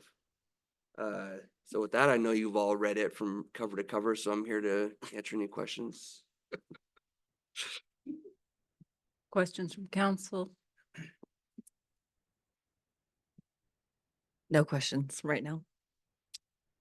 So, Nick, when I look at, you know, the projected general fund balance in certain categories, you've held the numbers, you know, like say in law enforcement, you had 1874 for the next 5 years, and depth service, you know, 22 and for 5 years. There's no like adjustment for, you know, CPI or anything like that, because the fund balance just it's static. Or, and then when I look in other categories, I see them very similar all the way across. What, is there some kind of a formula that you just use, or is this just for? Those are, in that category it's very unique. So Well, then you don't need to explain it then if it's unique. Okay. But that's good enough. yeah, I mean, they're kind of set dollar amounts either by legislation or by debt covenants to maintain that level of reserve. Well, that makes sense, because when I was looking there, I go, well, how can something, you know, just be static over like 5 years? So that makes, thank you very much. Open it up to the public for comments or question. No one in the room. Nick, anybody online with their hands raised? Seeing none. Thought there'd be a whole covey of people. Yeah. Okay, back to the council for comments or a motion. I would add just what I've learned from Nick in these comprehensive financial reports is that I think that the key takeaway is if you want to, you know, kind of see what goals and policies and stuff are, that you can look into the budget document. But if you actually want to see what a jurisdiction actually ended up spending, you want to look at their comprehensive financial review. And that goes for Lakeport or whatever jurisdiction. If you really want to see what they're doing, it's in this document, because this is actually showing money spent, not projections and budgets of it, but this is what was actually spent and where. And Madam Mayor, you can also see the city manager's tendency to kind of go with the more conservative approach and explaining why we're being so conservative with the current financial situation, which in former years, I've seen some very happy-go-lucky city manager's letter, and this one is much more kind of like controlled and subdued and not quite so optimistic, but yet had good flavor to it. So congratulations on that. I read through that, but it didn't leave me with that big smiley face like I've had in previous years, but excellent job. Thank you. Fair. Very honest. Very honest. So do we need a motion to receive and file this? Madam Mayor, I'll make a motion to accept the ACFR for the fiscal year ended June 30th, 2024. Second. There's a motion and a second. All in favor? Aye. Aye. Opposed? And the motion carries. All right, we're down Good to job, our, Nick. Thank you. down to our last piece of business. City Council Meetings 101. Review City Council meeting proceedings to identify opportunities to review 1, 2, 3, 4 kinds of opportunities here. Review elements and practices for the conducting of productive city council meetings. Foster shared expectations and collaboration among council members. Promote understanding and trust within the community, and enhance public engagement and participation in city decision making. This item is the city manager. Yes, and good evening, Madam Mayor and members of council. Yes, this is my item, but really it's your discussion. We're taking advantage of the opportunity that we have in having a new council member, Christina, in there, but I think we're looking at doing a bunch of different things here, and you know, we're looking at, let's take a step back, look at how we conduct our meetings, and are there areas for improvement? How can we strengthen the trust and understanding, not only with the community, but amongst your guys as a working group as well. And then lastly, I think one that's been an item that's part of your council priorities, and we've had longstanding goals in that fashion, is looking at ways of increasing public engagement and participation. And so the focus really is on the meeting structure itself. So I know we're getting late. There is no real, drive. I don't think there's any reason that this can't be divided into, other discussions as well. But I mean, it was kind of my thought, but I'll take your cues that we would kind of look at each sort of individual section of the meeting and kind of, kind of discuss the way that we've been doing it. Does that seem like that's working? We've got Mackenzie here to make sure that we don't get off track and start proposing things that would get us into legal trouble. But I think there are some opportunities to kind of examine our practices, and if there are ways that we can do it better. And then I think probably that the primary goal is how do we get more public engagement and participation, and we can kind of look at those pieces. So let me ask, since it's almost 9 o'clock, I think the whole package is very meaningful, and I'm wondering if we feel like we want to go forward tonight, or do we have the option to put it to another night if council prefers, would like to come at it a little more fresh? Just curious what the view It is. sounds like we have a lot of full meetings in our future, so I'm not sure putting it off is the right thing, but maybe we want to. Well, considering the fact that I don't know that we have a lot of problems with what we do.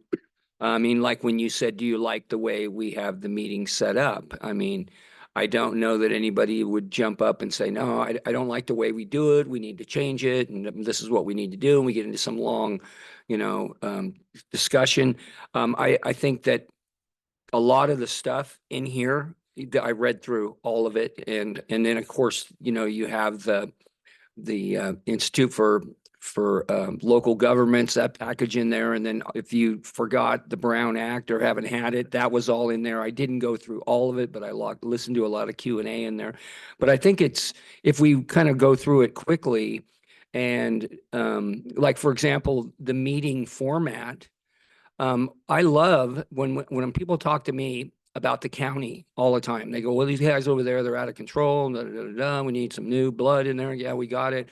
And I always tell them, I said, if you have something to say, or at the city, I said, come to the public comment, and then we have no plausible deniability. Our city manager will maybe pose a question to Public Works or to whoever. I said, go down there and write it out. Write it out, maybe 400 words. You can get through it in 3 minutes easily, and go down there and get involved. And I do that all the time to tell people to get it kind of out there to the Board of Supervisors or the City Council. And I think it's a great way to do that. And if everybody says, hey, if you got a problem, just come down to public comment. We can't do anything that day, but eventually we can get it on the agenda. Even the mayor could put it on the agenda if everybody, or a majority of the council could do that. So the way that our meetings are put together, the staff reports are excellent. I mean, Stacy and I have been doing this for 12, 14 years between, all together, and I've never seen a problem with it. And I just think that we've made it available. We have it. I mean, I don't have any problem getting to the website. Now we have video. I notice now that in the last, I don't know, several months, we've got videos for people that can watch it for public outreach, and we try and hit on all cylinders on that. But if we just go through these things, do you have a problem with that? No. Is there any improvements you think we might make? Okay, good. And I think we can get through this pretty quickly. But I really love the idea that I can tell people to go to the Board of Supervisors and go there, and right at the beginning, you don't have to sit through the whole minutia. You can go in there and then state your case.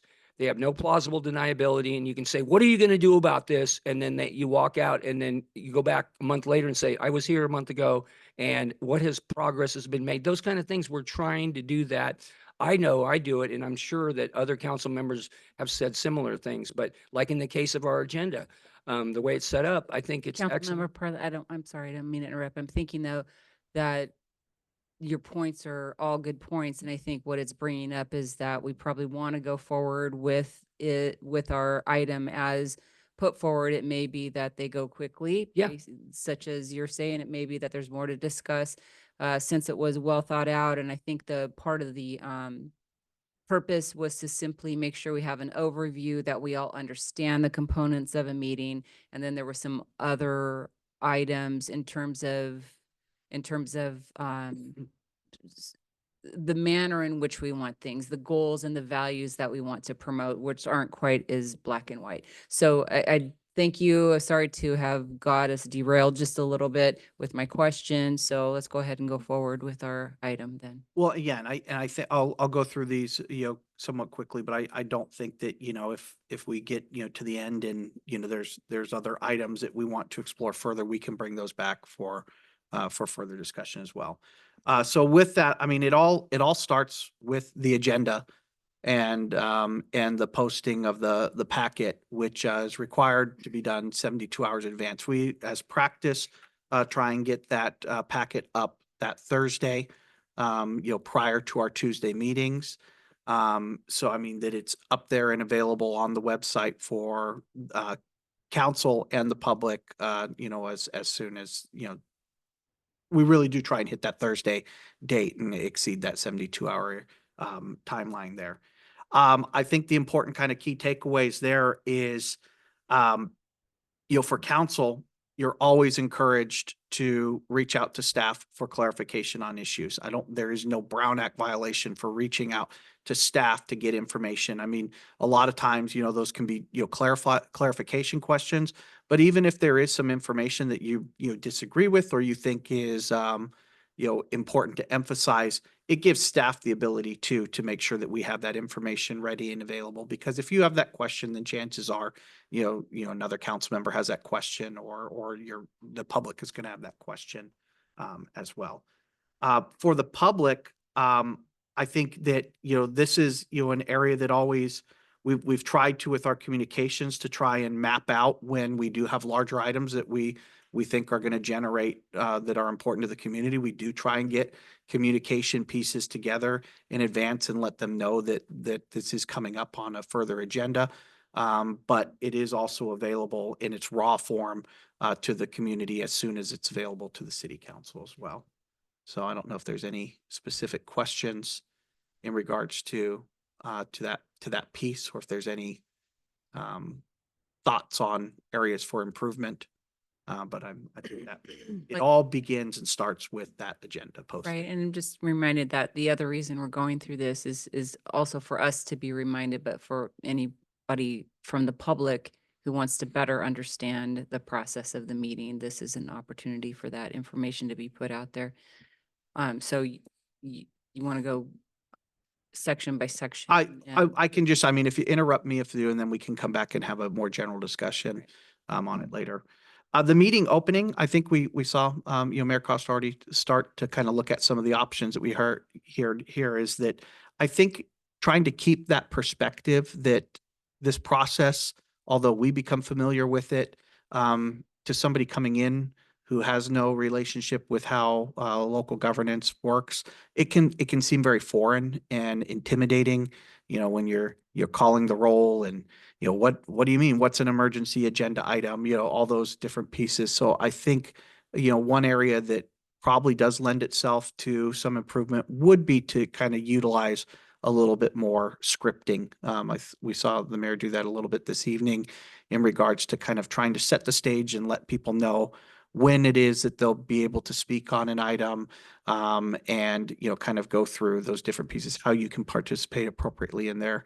I think when we get down into some of the suggestions in staff's review of this process, we have seen other jurisdictions have put together on a website or have some flyers in the back on like what to expect when you're at a council meeting. So I think there are some, potential opportunities there where we can kind of make it, work to make it a little bit more welcoming and less intimidating. I mean, that is one thing I hear from, well, it's so this setting that we're in where the council's seated up here on the dais and people are speaking on the floor, and most people are uncomfortable speaking in public anyways, and here you are putting them on the thing. So I think efforts that we can make to make them welcoming Because I do absolutely agree with what Councilmember Parlett said. It is very important that you come in and if you have comments to make them, and this is a place where you're going to get listened to. I was at a CPUC meeting not too long ago, and it was like they're just churning them through 30 seconds at a time. They weren't listening. That's very different than the experience we get here. So I think, kind of looking at ways of welcoming them and letting them know when the appropriate times to speak are going to be really is important in that meeting opening. The consent agenda, same kind of deal here. So what we did in the staff report is from your 2011 administrative, your procedures, we kind of printed out what it says in there.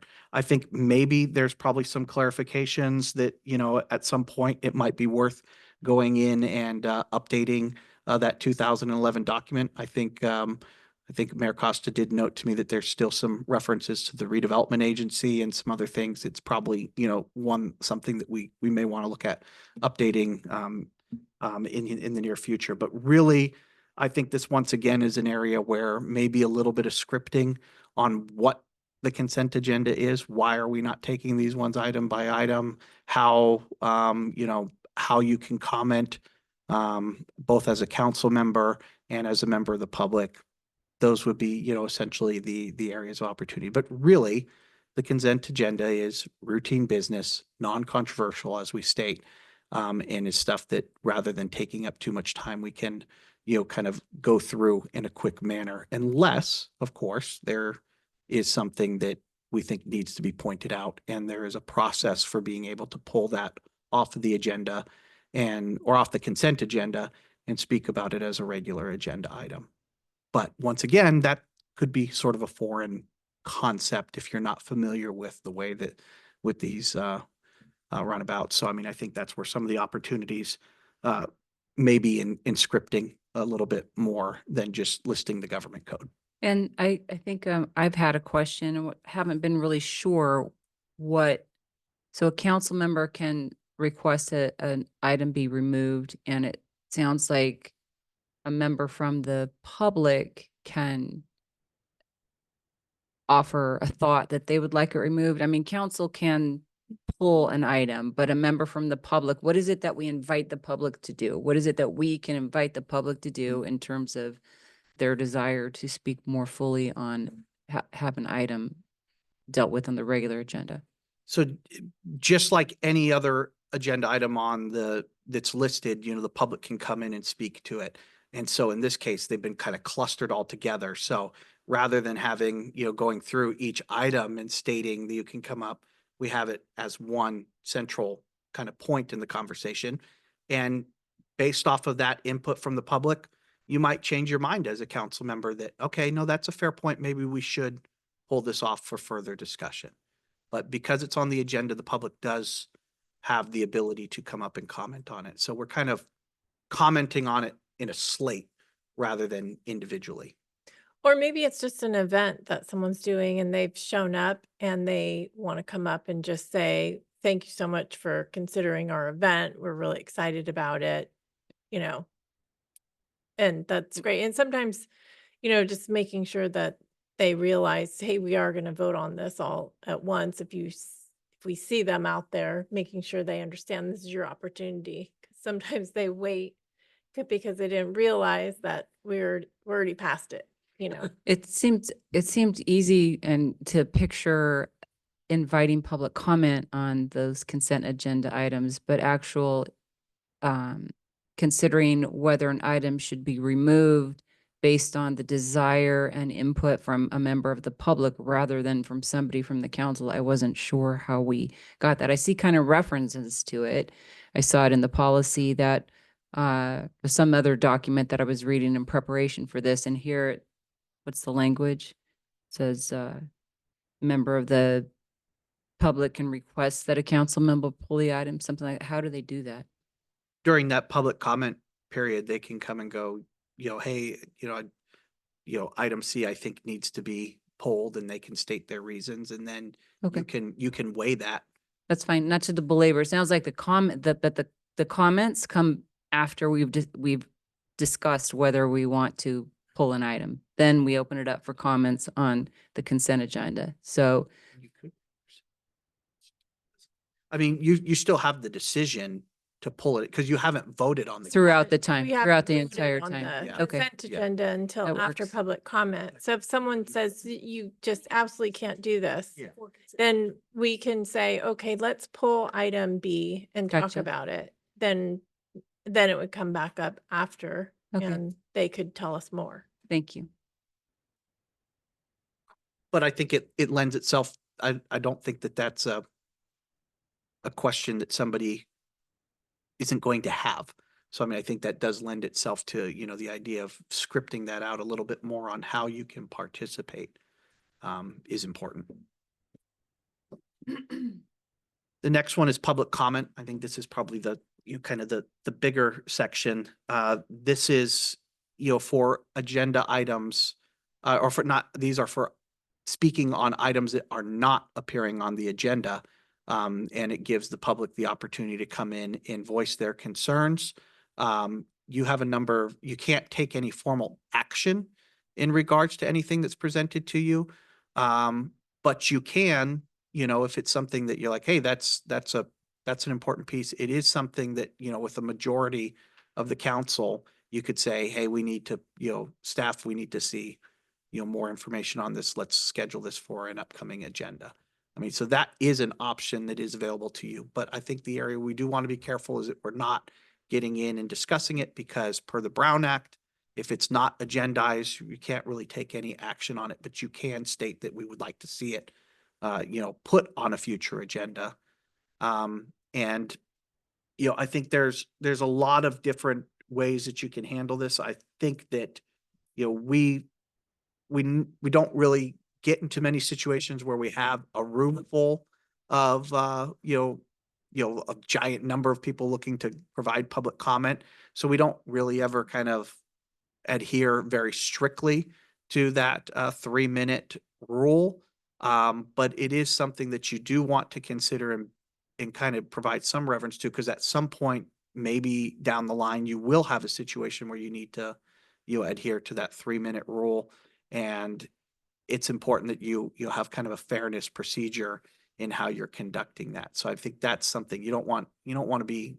I do like the fact that we don't have a clock ticking in the back of the room. I think sometimes that can be intimidating for people to come up, but I think it is important that you make sure that if you are providing any limits to debate, that you are providing that in a fair and judicious manner. So if you have one person that you're holding to a 3-minute time limit, you better be holding everybody to that 3-minute time limit. I think that's kind of the big piece in that puzzle. Well, and that was an area that I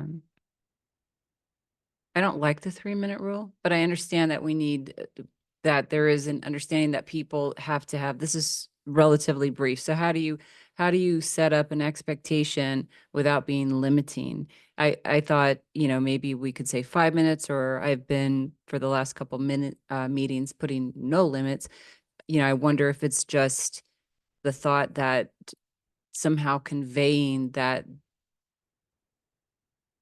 time will be equally limited depending on the numbers in the room. I don't think it would be so specific like that, but we understand if we have a lot of people that want to speak, then we're going to have to limit time. We still don't want endless time for even one individual. So I don't know how to communicate that without having 3 minutes. I think 3 minutes, sometimes that's plenty of time to get a comment across. Sometimes it just, I think, rudely cuts people off when they have something meaningful, instructive, and important to convey. I think it's one of those things that sometimes it's more art than it is, some sort. I mean, I think a lot of it, is your role as the chair is to kind of see that. I mean, if you see a room full of people, and I mean, I think, you can kind of ask that question, how many people are here to speak on, you on a certain item, and you can kind of, you can parse that out, and then you can go, okay, seeing that we have a lot of people for such and such item, we're going to, be more adherent to a time limit. It doesn't have to be 3 minutes. It can be anything that the council wants to put it on. Your administrative policies kind of they note the 3-minute rule, but there isn't any hard and fast rule that it has to be 3 minutes. But I think there is some sort of, there's more art into that piece. I mean, if it's a room that's got 2 or 3 people in it, then you're really not needing to kind of go to a strict adherence to it. I think the real important part is that you are being fair in that manner. If you gave the person before 10 minutes, then the next person, you should be entitled, to make sure that you're giving them and not cutting them off in that piece. I've got one question on this point, not about the 3 minutes, but right on our agenda, it says any person may speak for 3 minutes about any subject within the authority of the city council. And I remember 6 months or so, somebody came and was talking about dirty water in Middletown. And I believe the mayor at the time tried to stop that comment. He was advised by the city attorney to let it continue.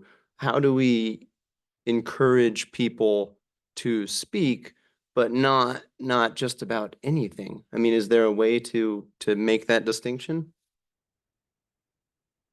Once again, sometimes there's an art piece that goes into it, because I think the punitive and the punishment for not letting someone speak sometimes is greater than, calling them out on the germaneness of the topic.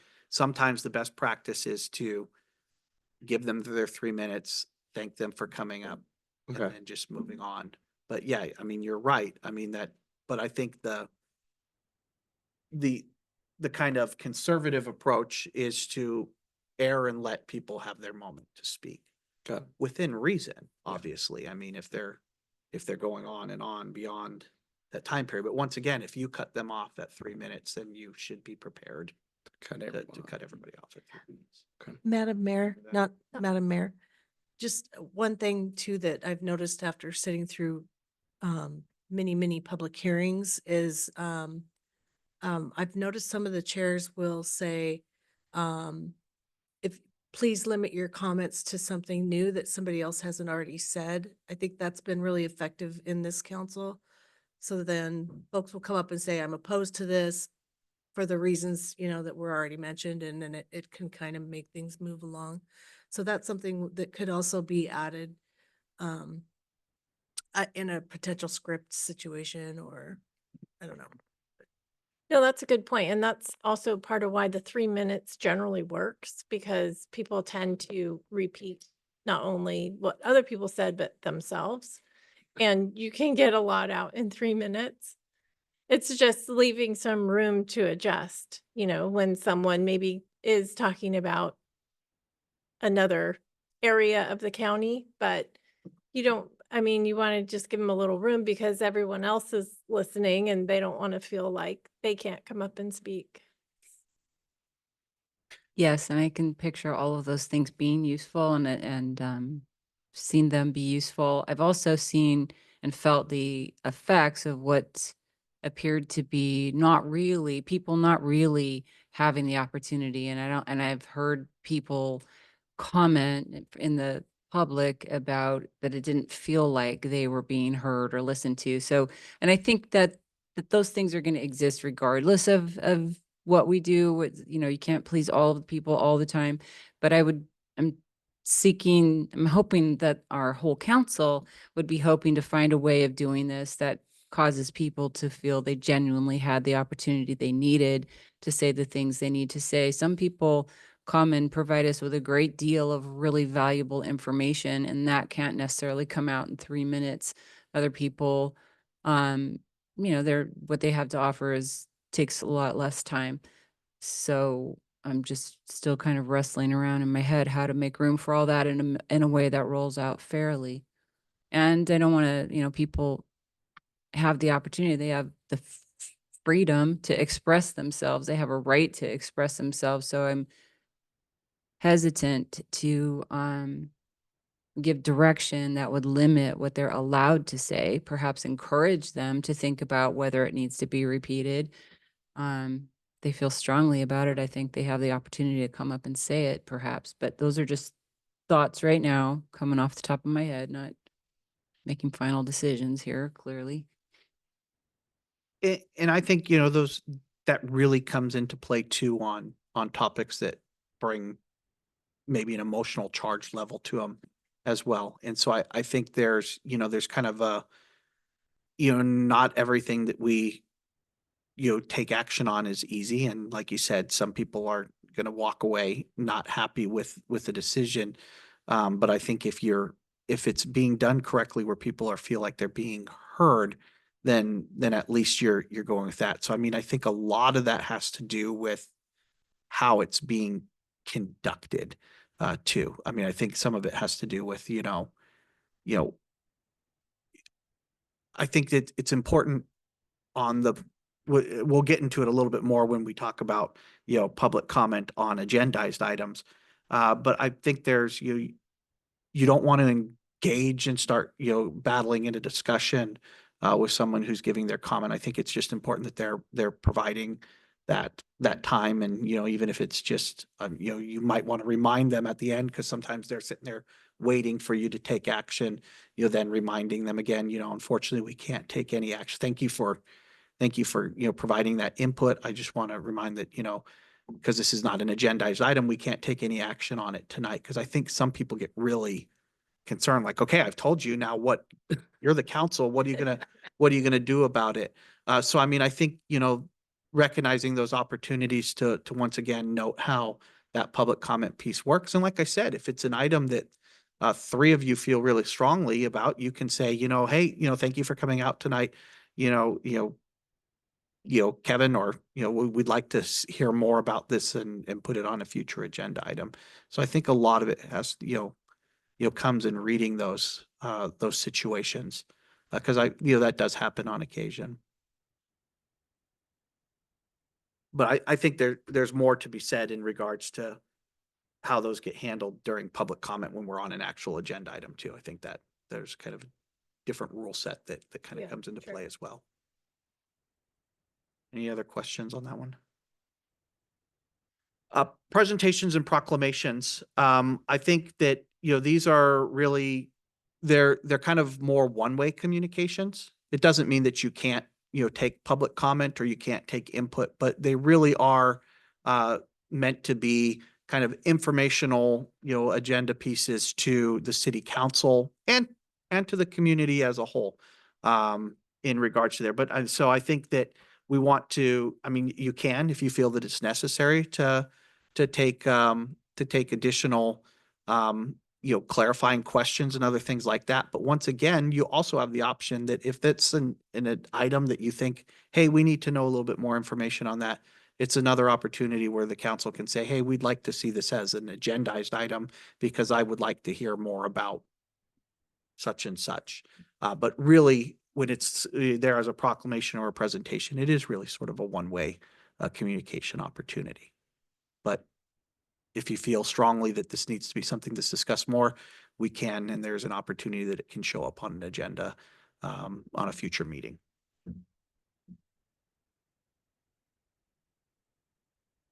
And kind of in that opportunity section, Hillary and Kelly really do try and wrestle down these presenters early in the process and make sure that their presentations are in the packet. Sometimes, the presenters don't have that information ready to go.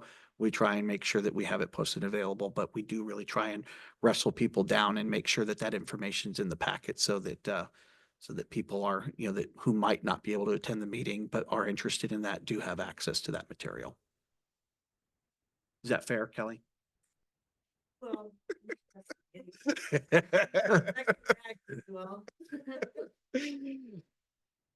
All right, so council business items. So these are the actual physical agenda items. That can be a public hearing. It can be, just an action discussion that it takes on several forms, but they really do follow kind of that same sort of process.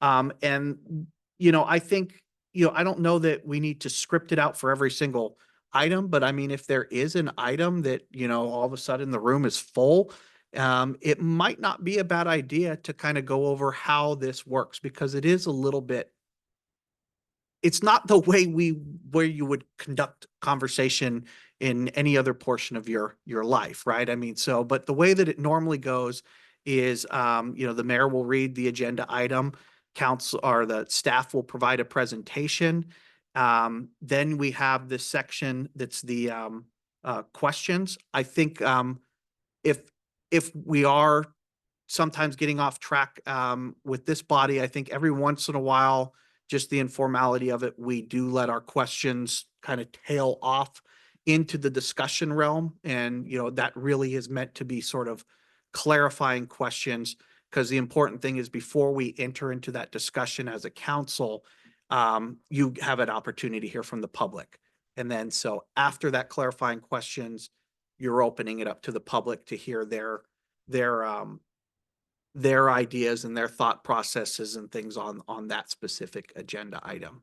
And so this is, you know, once again, this is an opportunity where if the room is full, you may want to, you kind of see how many people are here are wanting to speak on this item, and, you know, see if you want to have a more set adherence to a strict time limit so that you're making sure that you're being fair and judicious to everybody.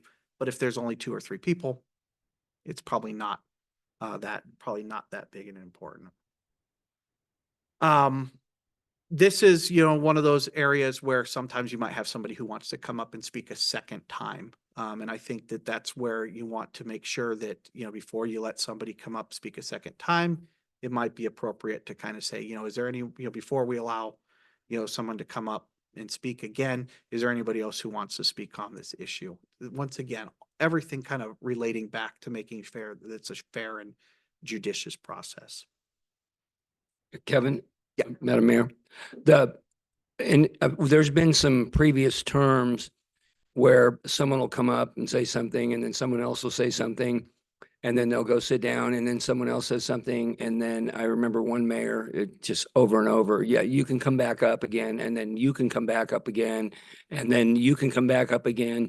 And I think in the last couple of years, it's been a lot better, because that kind of thing, they're almost like they want to contradict what the other person said rather than, you know, talk to the council. And then they come up with some other idea, and then the mayor has the right to say, hey, you know, so in that case, as you, I think, pointed out, if there's a lot of people in here, it says, as Kelly pointed out, if you have something new and different, feel free to come up, and this will be perhaps your one and only chance. You know, we're not going to have everybody coming up here 2 or 3 times, but that back in the day, I'm sure Stacy remembers it, when they just come on up. I thought the guy was like, he thought he was Monty Hall, you know, come on up, you know, and get up here. And it drove me crazy, because it's like, when is this going to end? And then the other person hears what they say, and then they got to come up, and the mayor was allowing this. So that's very good advice, that what's laid out in here is like, yeah, okay, maybe one time, but And we don't have to do it that much, but I mean, sometimes, especially when you get into, you know, emotionally charged situations, you know, a lot of times you'll get that where you might have one group in the room sort of engaging with the other group. And so it's important to remember the proper decorum is that someone is coming up and they're speaking to the council. Specifically, they're speaking to the presiding officer or the mayor in there. So their questions are directed to them, not to staff or not to the audience and out there and about. So, I mean, sometimes that needs a reminder that, you know, and then it's up to the mayor, you know, if they want staff to answer that question, or if they want to, you know, call up somebody else to do that. So rather than getting into that back and forth. And once again, when you're in those I'm sorry, I saw Mackenzie reaching for it.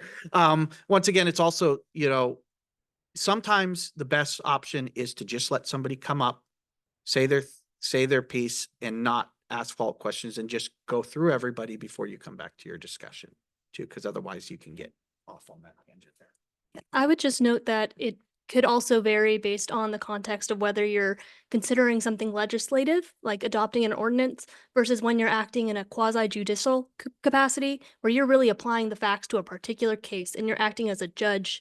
In those instances, we would tend to want to be more lenient to allow those applicants to have a chance to rebut things, and like the hearing process will be more robust to make sure they have due process. And in those instances, it's very important that we save any of our comments till after we hear them out, so you folks don't get challenged on having pre-decisional bias. That doesn't arise when you're considering something like adopting an ordinance where it's legislative. But we would flag that for your attention when those cases arise. Like an appeal of a commission decision or something like that, or an abatement hearing or things like that would be examples of that quasi judicial. But yes, I think that in those cases probably would be appropriate at the beginning of those proceedings to kind of. Mm. to kind of I remind that. appreciate you highlighting that and explaining the basis and the reasoning behind it. And to that, with a lot of the suggestions or guidelines that the city manager has been providing, let me just ask for clarification and for the public. So do a lot of these suggestions harken back to Robert's Rules of Order, or are they just ways of doing business that we have developed? I'm guessing they have Robert's Rules of Order or Rosenberg's choose. I mean, bodies tend to adopt one of these ways of conducting business. They're understood, they're applied. And I think from what I've seen in large bodies, it's very useful to have such a strict and involved set of rules to govern. And then I think what happens, I'm guessing, is that it's very much sort of not watered down, but the key elements are selected that are going to be useful. The point of all of the rules is to make an effective meeting that allows for public participation. So I think what jurisdictions and what we would want to do is to pick those rules that seem to go well. But I'm thinking, I'm just wondering, is there a basis? Are we just making up our own, or is there a basis that we are pulling from as our starting point? I think a lot of it has its roots in like a parliamentary procedure sort of thing, but I mean, I think it's really adhering to, at the end of the day, the Brown Act provisions that the public's business is done in the open, and that folks have an opportunity to comment. So I think that's the primary adherence piece. And then also, as Mackenzie mentioned, in some cases, making sure that we're providing due process. So yes, some of it does become a little bit formal in that fashion, but it's because you're making sure that you're not inadvertently cutting somebody else's off their due process or their ability to comment on those pieces. So I mean, the parliamentary procedure, whether it be Robert's Rules or Rosenberg's or whichever piece, it's kind of just a procedural aspect of making sure that everybody has an opportunity. But I think we do have that ability here. We do have as opposed to that CPUC one where there was like 500 people wanting to comment. I mean, we don't generally have that. So we are able to still adhere to maybe a little bit more informality that people are more comfortable with, because it kind of mimics more of how the rest of our day-to-day life conversations go. So we try not to get too far down that, but sometimes that does provide protections to make sure that we're adhering to those principles. After we've kind of taken all the public comment, that's when it comes back to your council for discussion and your deliberations. I really think this is often overlooked, as this is a really huge, important piece for the city council and for any deliberative body and such. You don't have that ability, and for good reason, because the Brown Act requires that all your business be done in an open and public manner. If we were out there getting ready to, host a party or something like that, the easiest thing to do would be, I'm going to call you guys all up and we're going to make sure you're going to bring this, you're going to bring that. You don't have that ability to do that, because per the Brown Act, you can make those decisions only in an open forum. And so I think after you've heard all the information, after you've heard from the public, and it comes back to that discussion period, this really is your time as a council to have that discussion.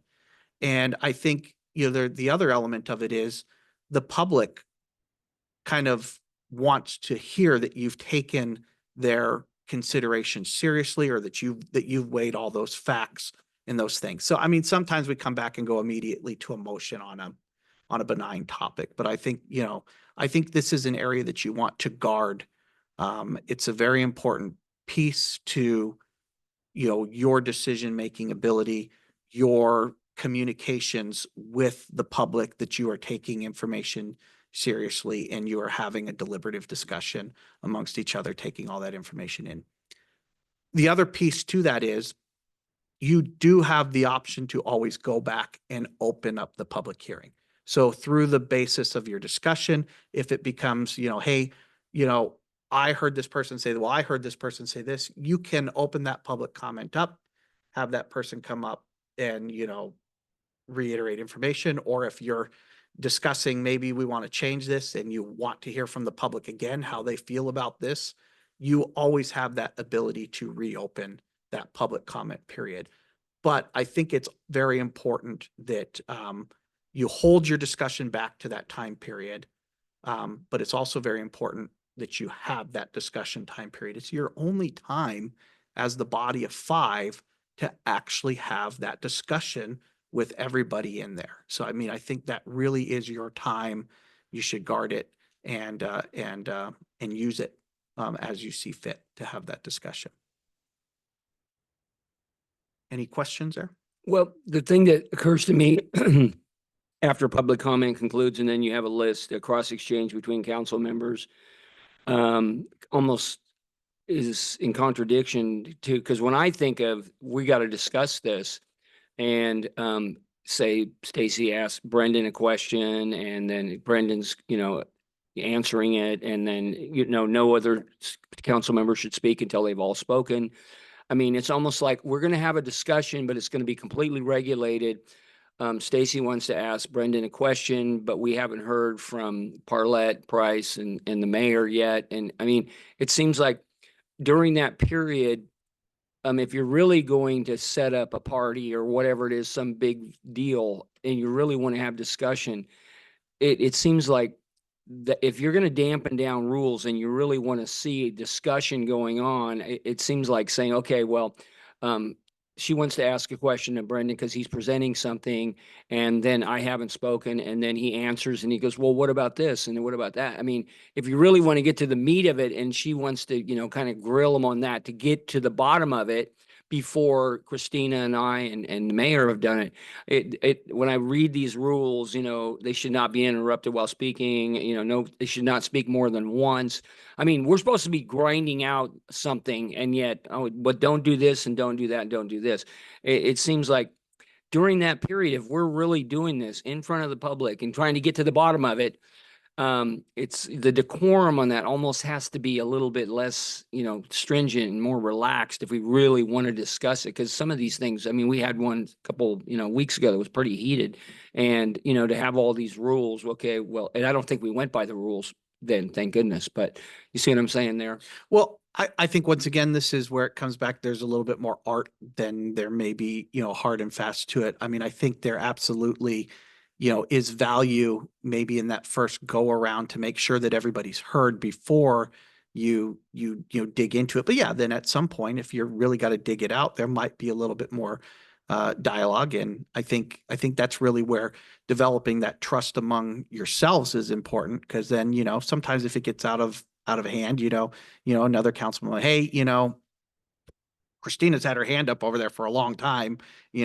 can we hear from her? I think there's some elements and pieces to that, but I think a lot of it has to do with how you guys interact and work with one another. Well, that's an interesting discussion here to have, because I guess I'm hoping that at some point, it might not be tonight because it's late and this is just good food for thought. At some point, we might come up with our own kind of set of agreements that we say, okay, I think it would work to do it like this.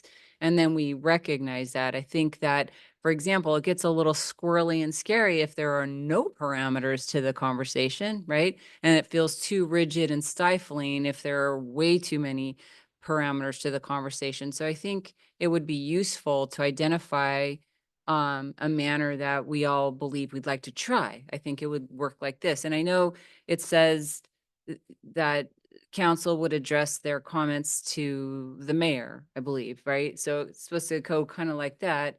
And maybe for order, something like that is good, but we all understand we're still all having a discussion, and I don't think anybody's gonna be hot and bothered if somebody says something to somebody else. But I think if we have an understanding that basically we're trying for order's sake to kind of keep it, we think it would work well to get a full discussion if we have these kinds of rules involved, with the goal being a full discussion. So I don't know what those exact rules are going to look like. I'm with you on the strict.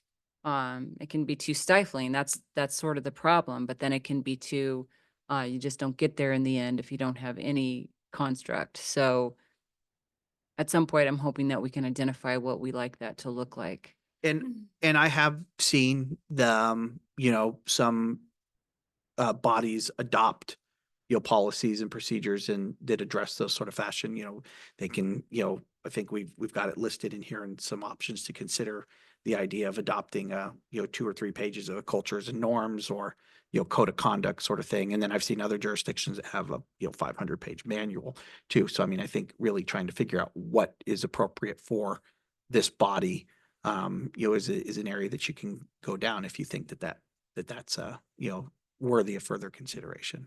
Well, Madam Mayor, what Kevin said just a few moments ago, that everybody chimes in, right down the line, and then it's like, okay, now is, further discussion, and then it's kind of like more of a free-for-all now that everybody's chimed in. We got everybody's input with their basic statement in a summary form, and then we can get more into the details after everyone's chimed in, which would seem to be the logical way to do it, instead of somebody pontificating for a half an hour and then later on someone says, well, I agreed with you the whole time, or whatever. So at that point, I do like the idea that everybody chimes in on, I have no comment, or I'm fine with it, or whatever. And then you go down the whole line, and is there any further discussion before the vote? And then that would be a little bit more free and easy after everybody has made that comment, which is only fair, that everybody gets that. So I think you kind of alluded to that a little bit there, and then you can go into it because someone else might already have said the same thing or whatever. So. Yeah, that's a route that I like. I mean, get your quick initial thoughts out without speaking for a half an hour, and then have a free flowing discussion. Because like we've said about the party planning is, you're going to interrupt each other. You're going to go back and forth. You're going to have that discussion. We have to have our discussion in the public view. So I like the idea of, having that initial thought, initial process, and then discussing it further afterwards, but keeping those initial parts relatively brief. Well, I think what's useful is if we can sort of count on one another to, like if we all have a responsibility to speak up and to share those thoughts, or to not pass by the opportunity if there's a second thing that you have to say, or, so if we can trust that one another is going to speak up, then we're going to lower the chances that somebody doesn't get heard, right? So we're going to try to make room for the conversation. We're also going to take responsibility for making sure we're saying whatever it is we want to say. Okay. I think, and then the last kind of piece on this one is I mean, yes, a lot of times there's a sample motion for, approval, or you can deny it. But if you need more information, you can continue an agenda item and direct staff to, that before you conclude your deliberations, you need, this further clarification. And then we'll come back and do our best to try and to hit those items so that you can make those most appropriate decisions. Let's see where we at. I think that's council business. So then you have council communications. This really is a area that's designed for the sharing of general and short information on, whether you've attended, some meetings or something on behalf of the city, and you feel that there's information that's appropriate to bring back that the whole body needs to hear. It's also another opportunity where if there's an item that you think is, that's not on the agenda and you think it worthy to be put on a future agenda, it's also an opportunity to see if there are 3 other members that feel that same way, and you can provide direction to staff to put those, to put that on the agenda. It's not meant to be, because none of the items that we're discussing in this section are on the agenda. So it's not meant to be a discussion per se on any item. I mean, you can obviously ask some clarifying questions, especially if you're considering whether you want it on a future agenda, but it's really the same thing. It's kind of a one-way communication where you as council or staff is providing information that you think is of benefit to primarily to your council. I mean, to the public to some extent too, but it's primarily your opportunity to share that information with council. And I think that our this kind of talks about, some potential, the staff report goes into, some potential pitfalls to avoid. I don't know that we need to go over those specifically, but I think that they are pretty good. Well, a lot of those came out of that ILG publication on kind of pieces there. Any questions on that one? Adjournment. I don't think there's anything really needs to be said on that piece. And then the staff report does close with just kind of a summary of ways to get items on the agenda. The mayor has the power to add things to the agenda. I, as a city manager, put things on the agenda, and then a majority of the council has the ability. And there are several points during the meeting where, you can say, hey, does anybody else feel that this needs to be something that we consider future? And if 3 of you agree, that can be something as simple as nodding your heads. I'll make note and I'll make sure that it gets on a future agenda item. So there are some suggestions there too on some things I think we've talked about, the potential greater use of scripts, maybe putting together something on the website or having something in the back of kind of like a general 101 of what to expect when you attend a city council meeting. But I mean, those are really, I think, if there's anything that you feel strongly that needs to come back for further discussion, or if there's some items that you want staff to work on, kind of looking for opportunities once again are there ways that we can get the public more engaged in providing their input in these meetings?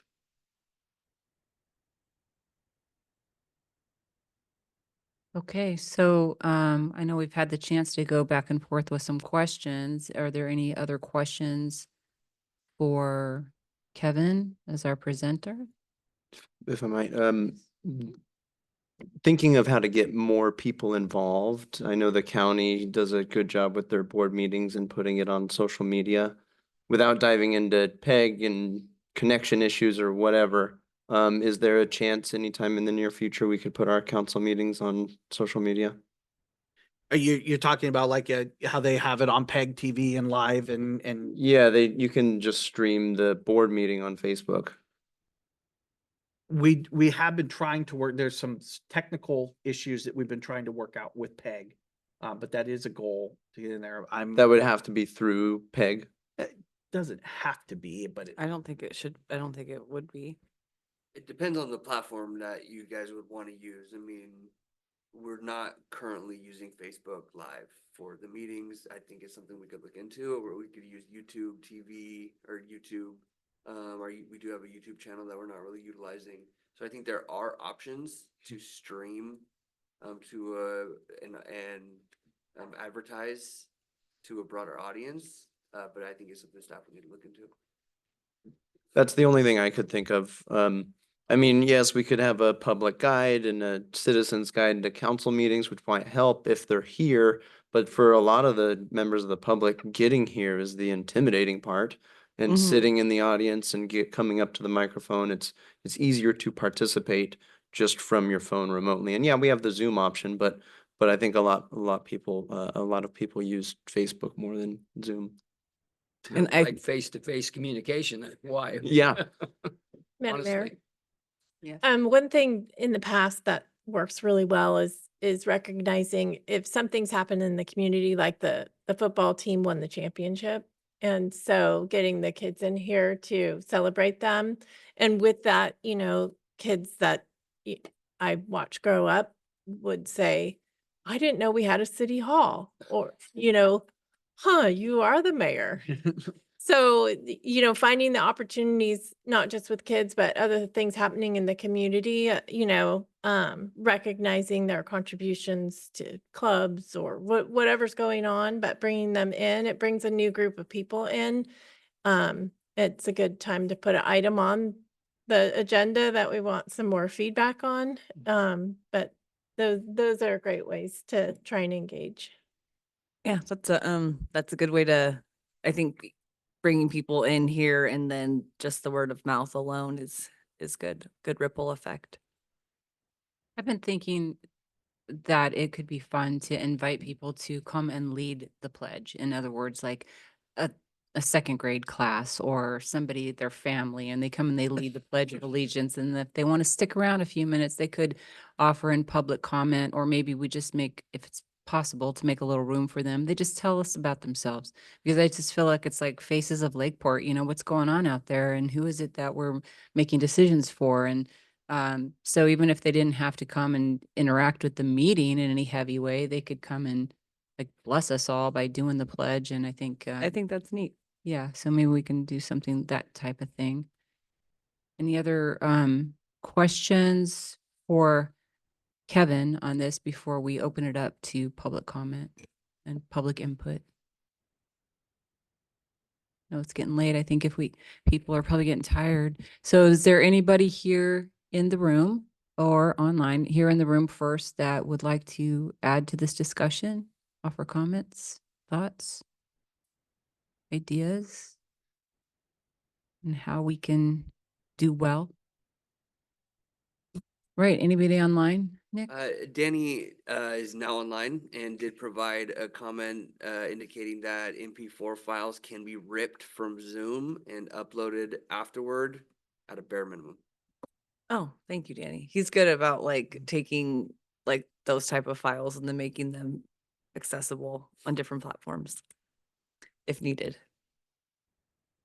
So seeing no other comments, bring it back to the council for any further discussion. I really, it's funny because the difference in the generations, but then I reflected right back to my staff, which I have a lot of kids, and they're every time you catch them on the video, they're on their phone, in between walking back to the milk box up to the check stand.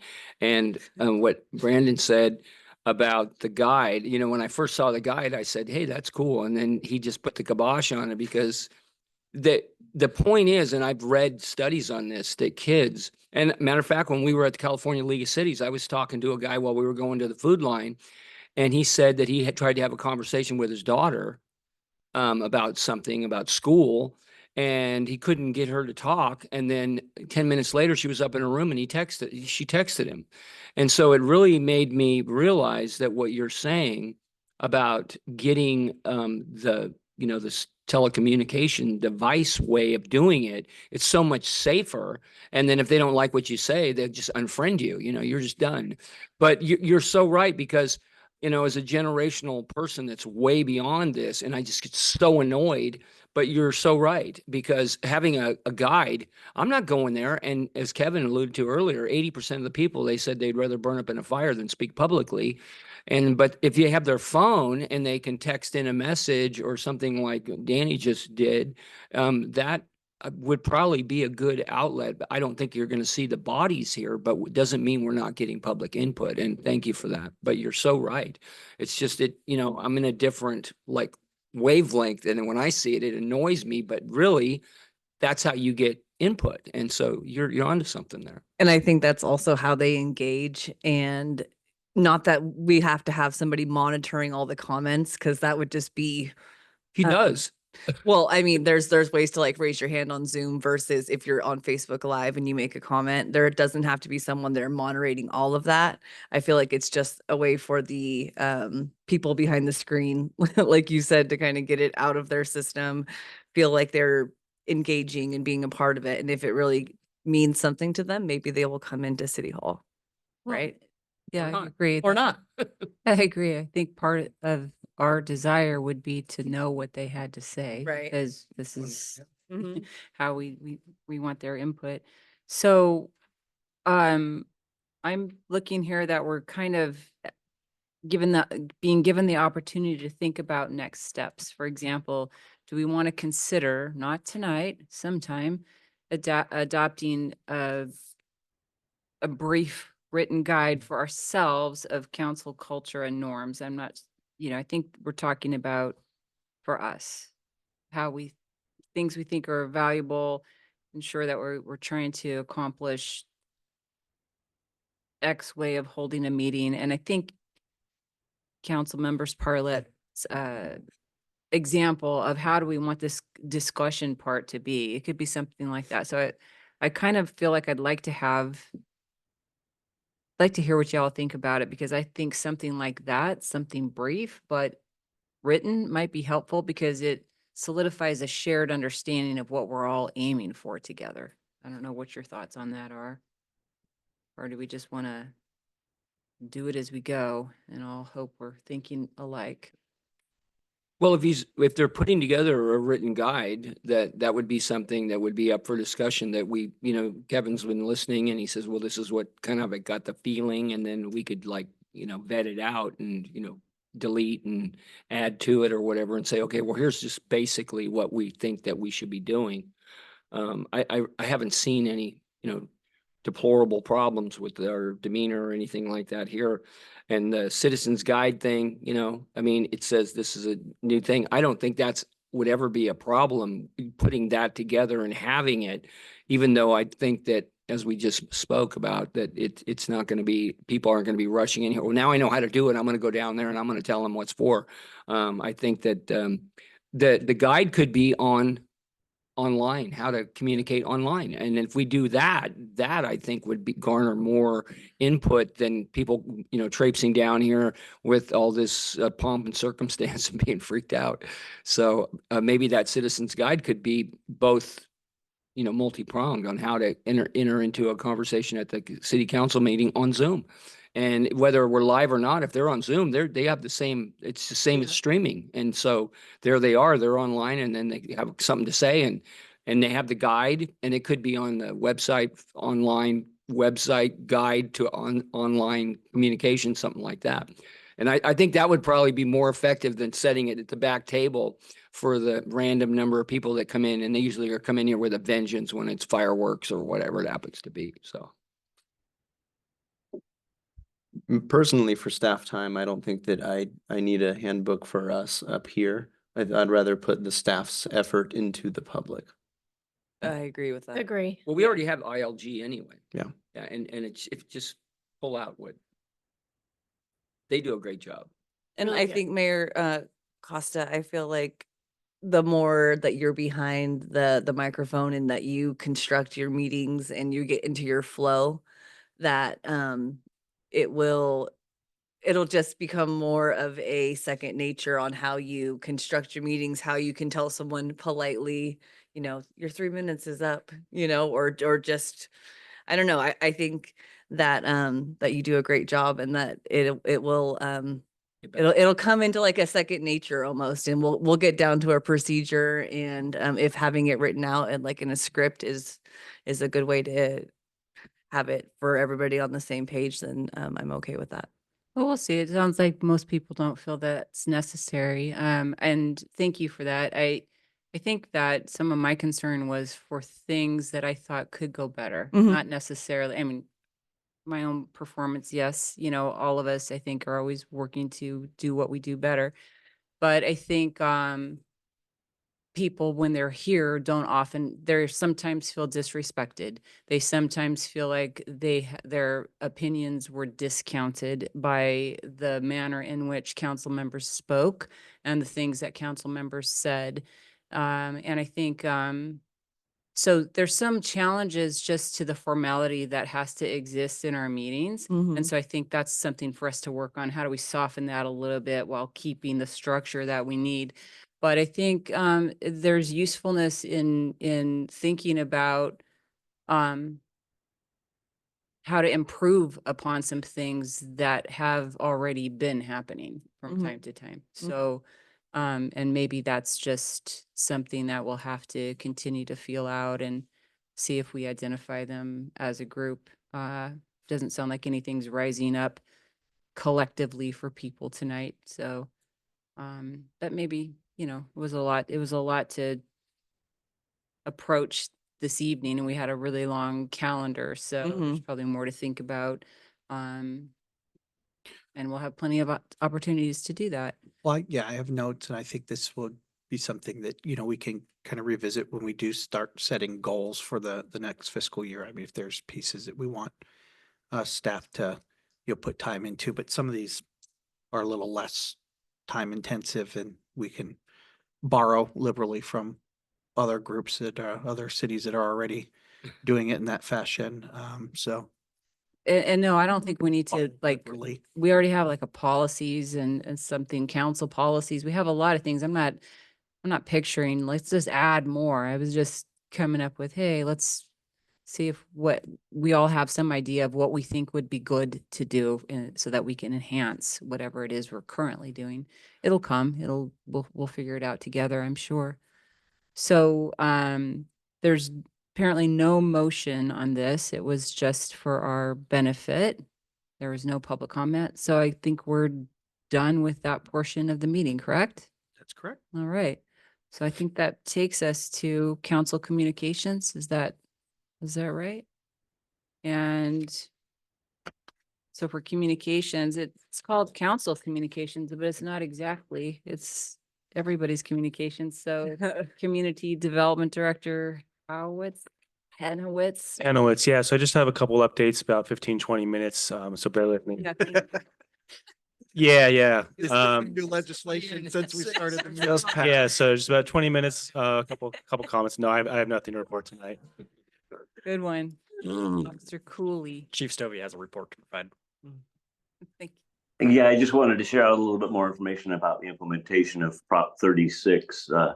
Supervisor Sabatier has been collaborating with the Lake County law enforcement department heads and is putting together some form of community outreach piece that he has planned for the future, possibly a town hall meeting or some similar format to relay information and garner questions and answers, most specifically from some of the business, the business element in Lake County. So I just wanted to let you know, I will share more information out as I get it in the future. Thank you, Chief. Utilities Director Paul Harris. No report, Madam Mayor. Thank you. Thank you. Director of Administrative Services. Did I get that right? Kelly? Yep, nothing more for me.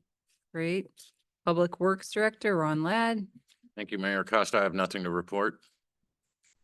And Finance Director and Assistant City Manager. How many times do I get to say this left though? Nick Walker.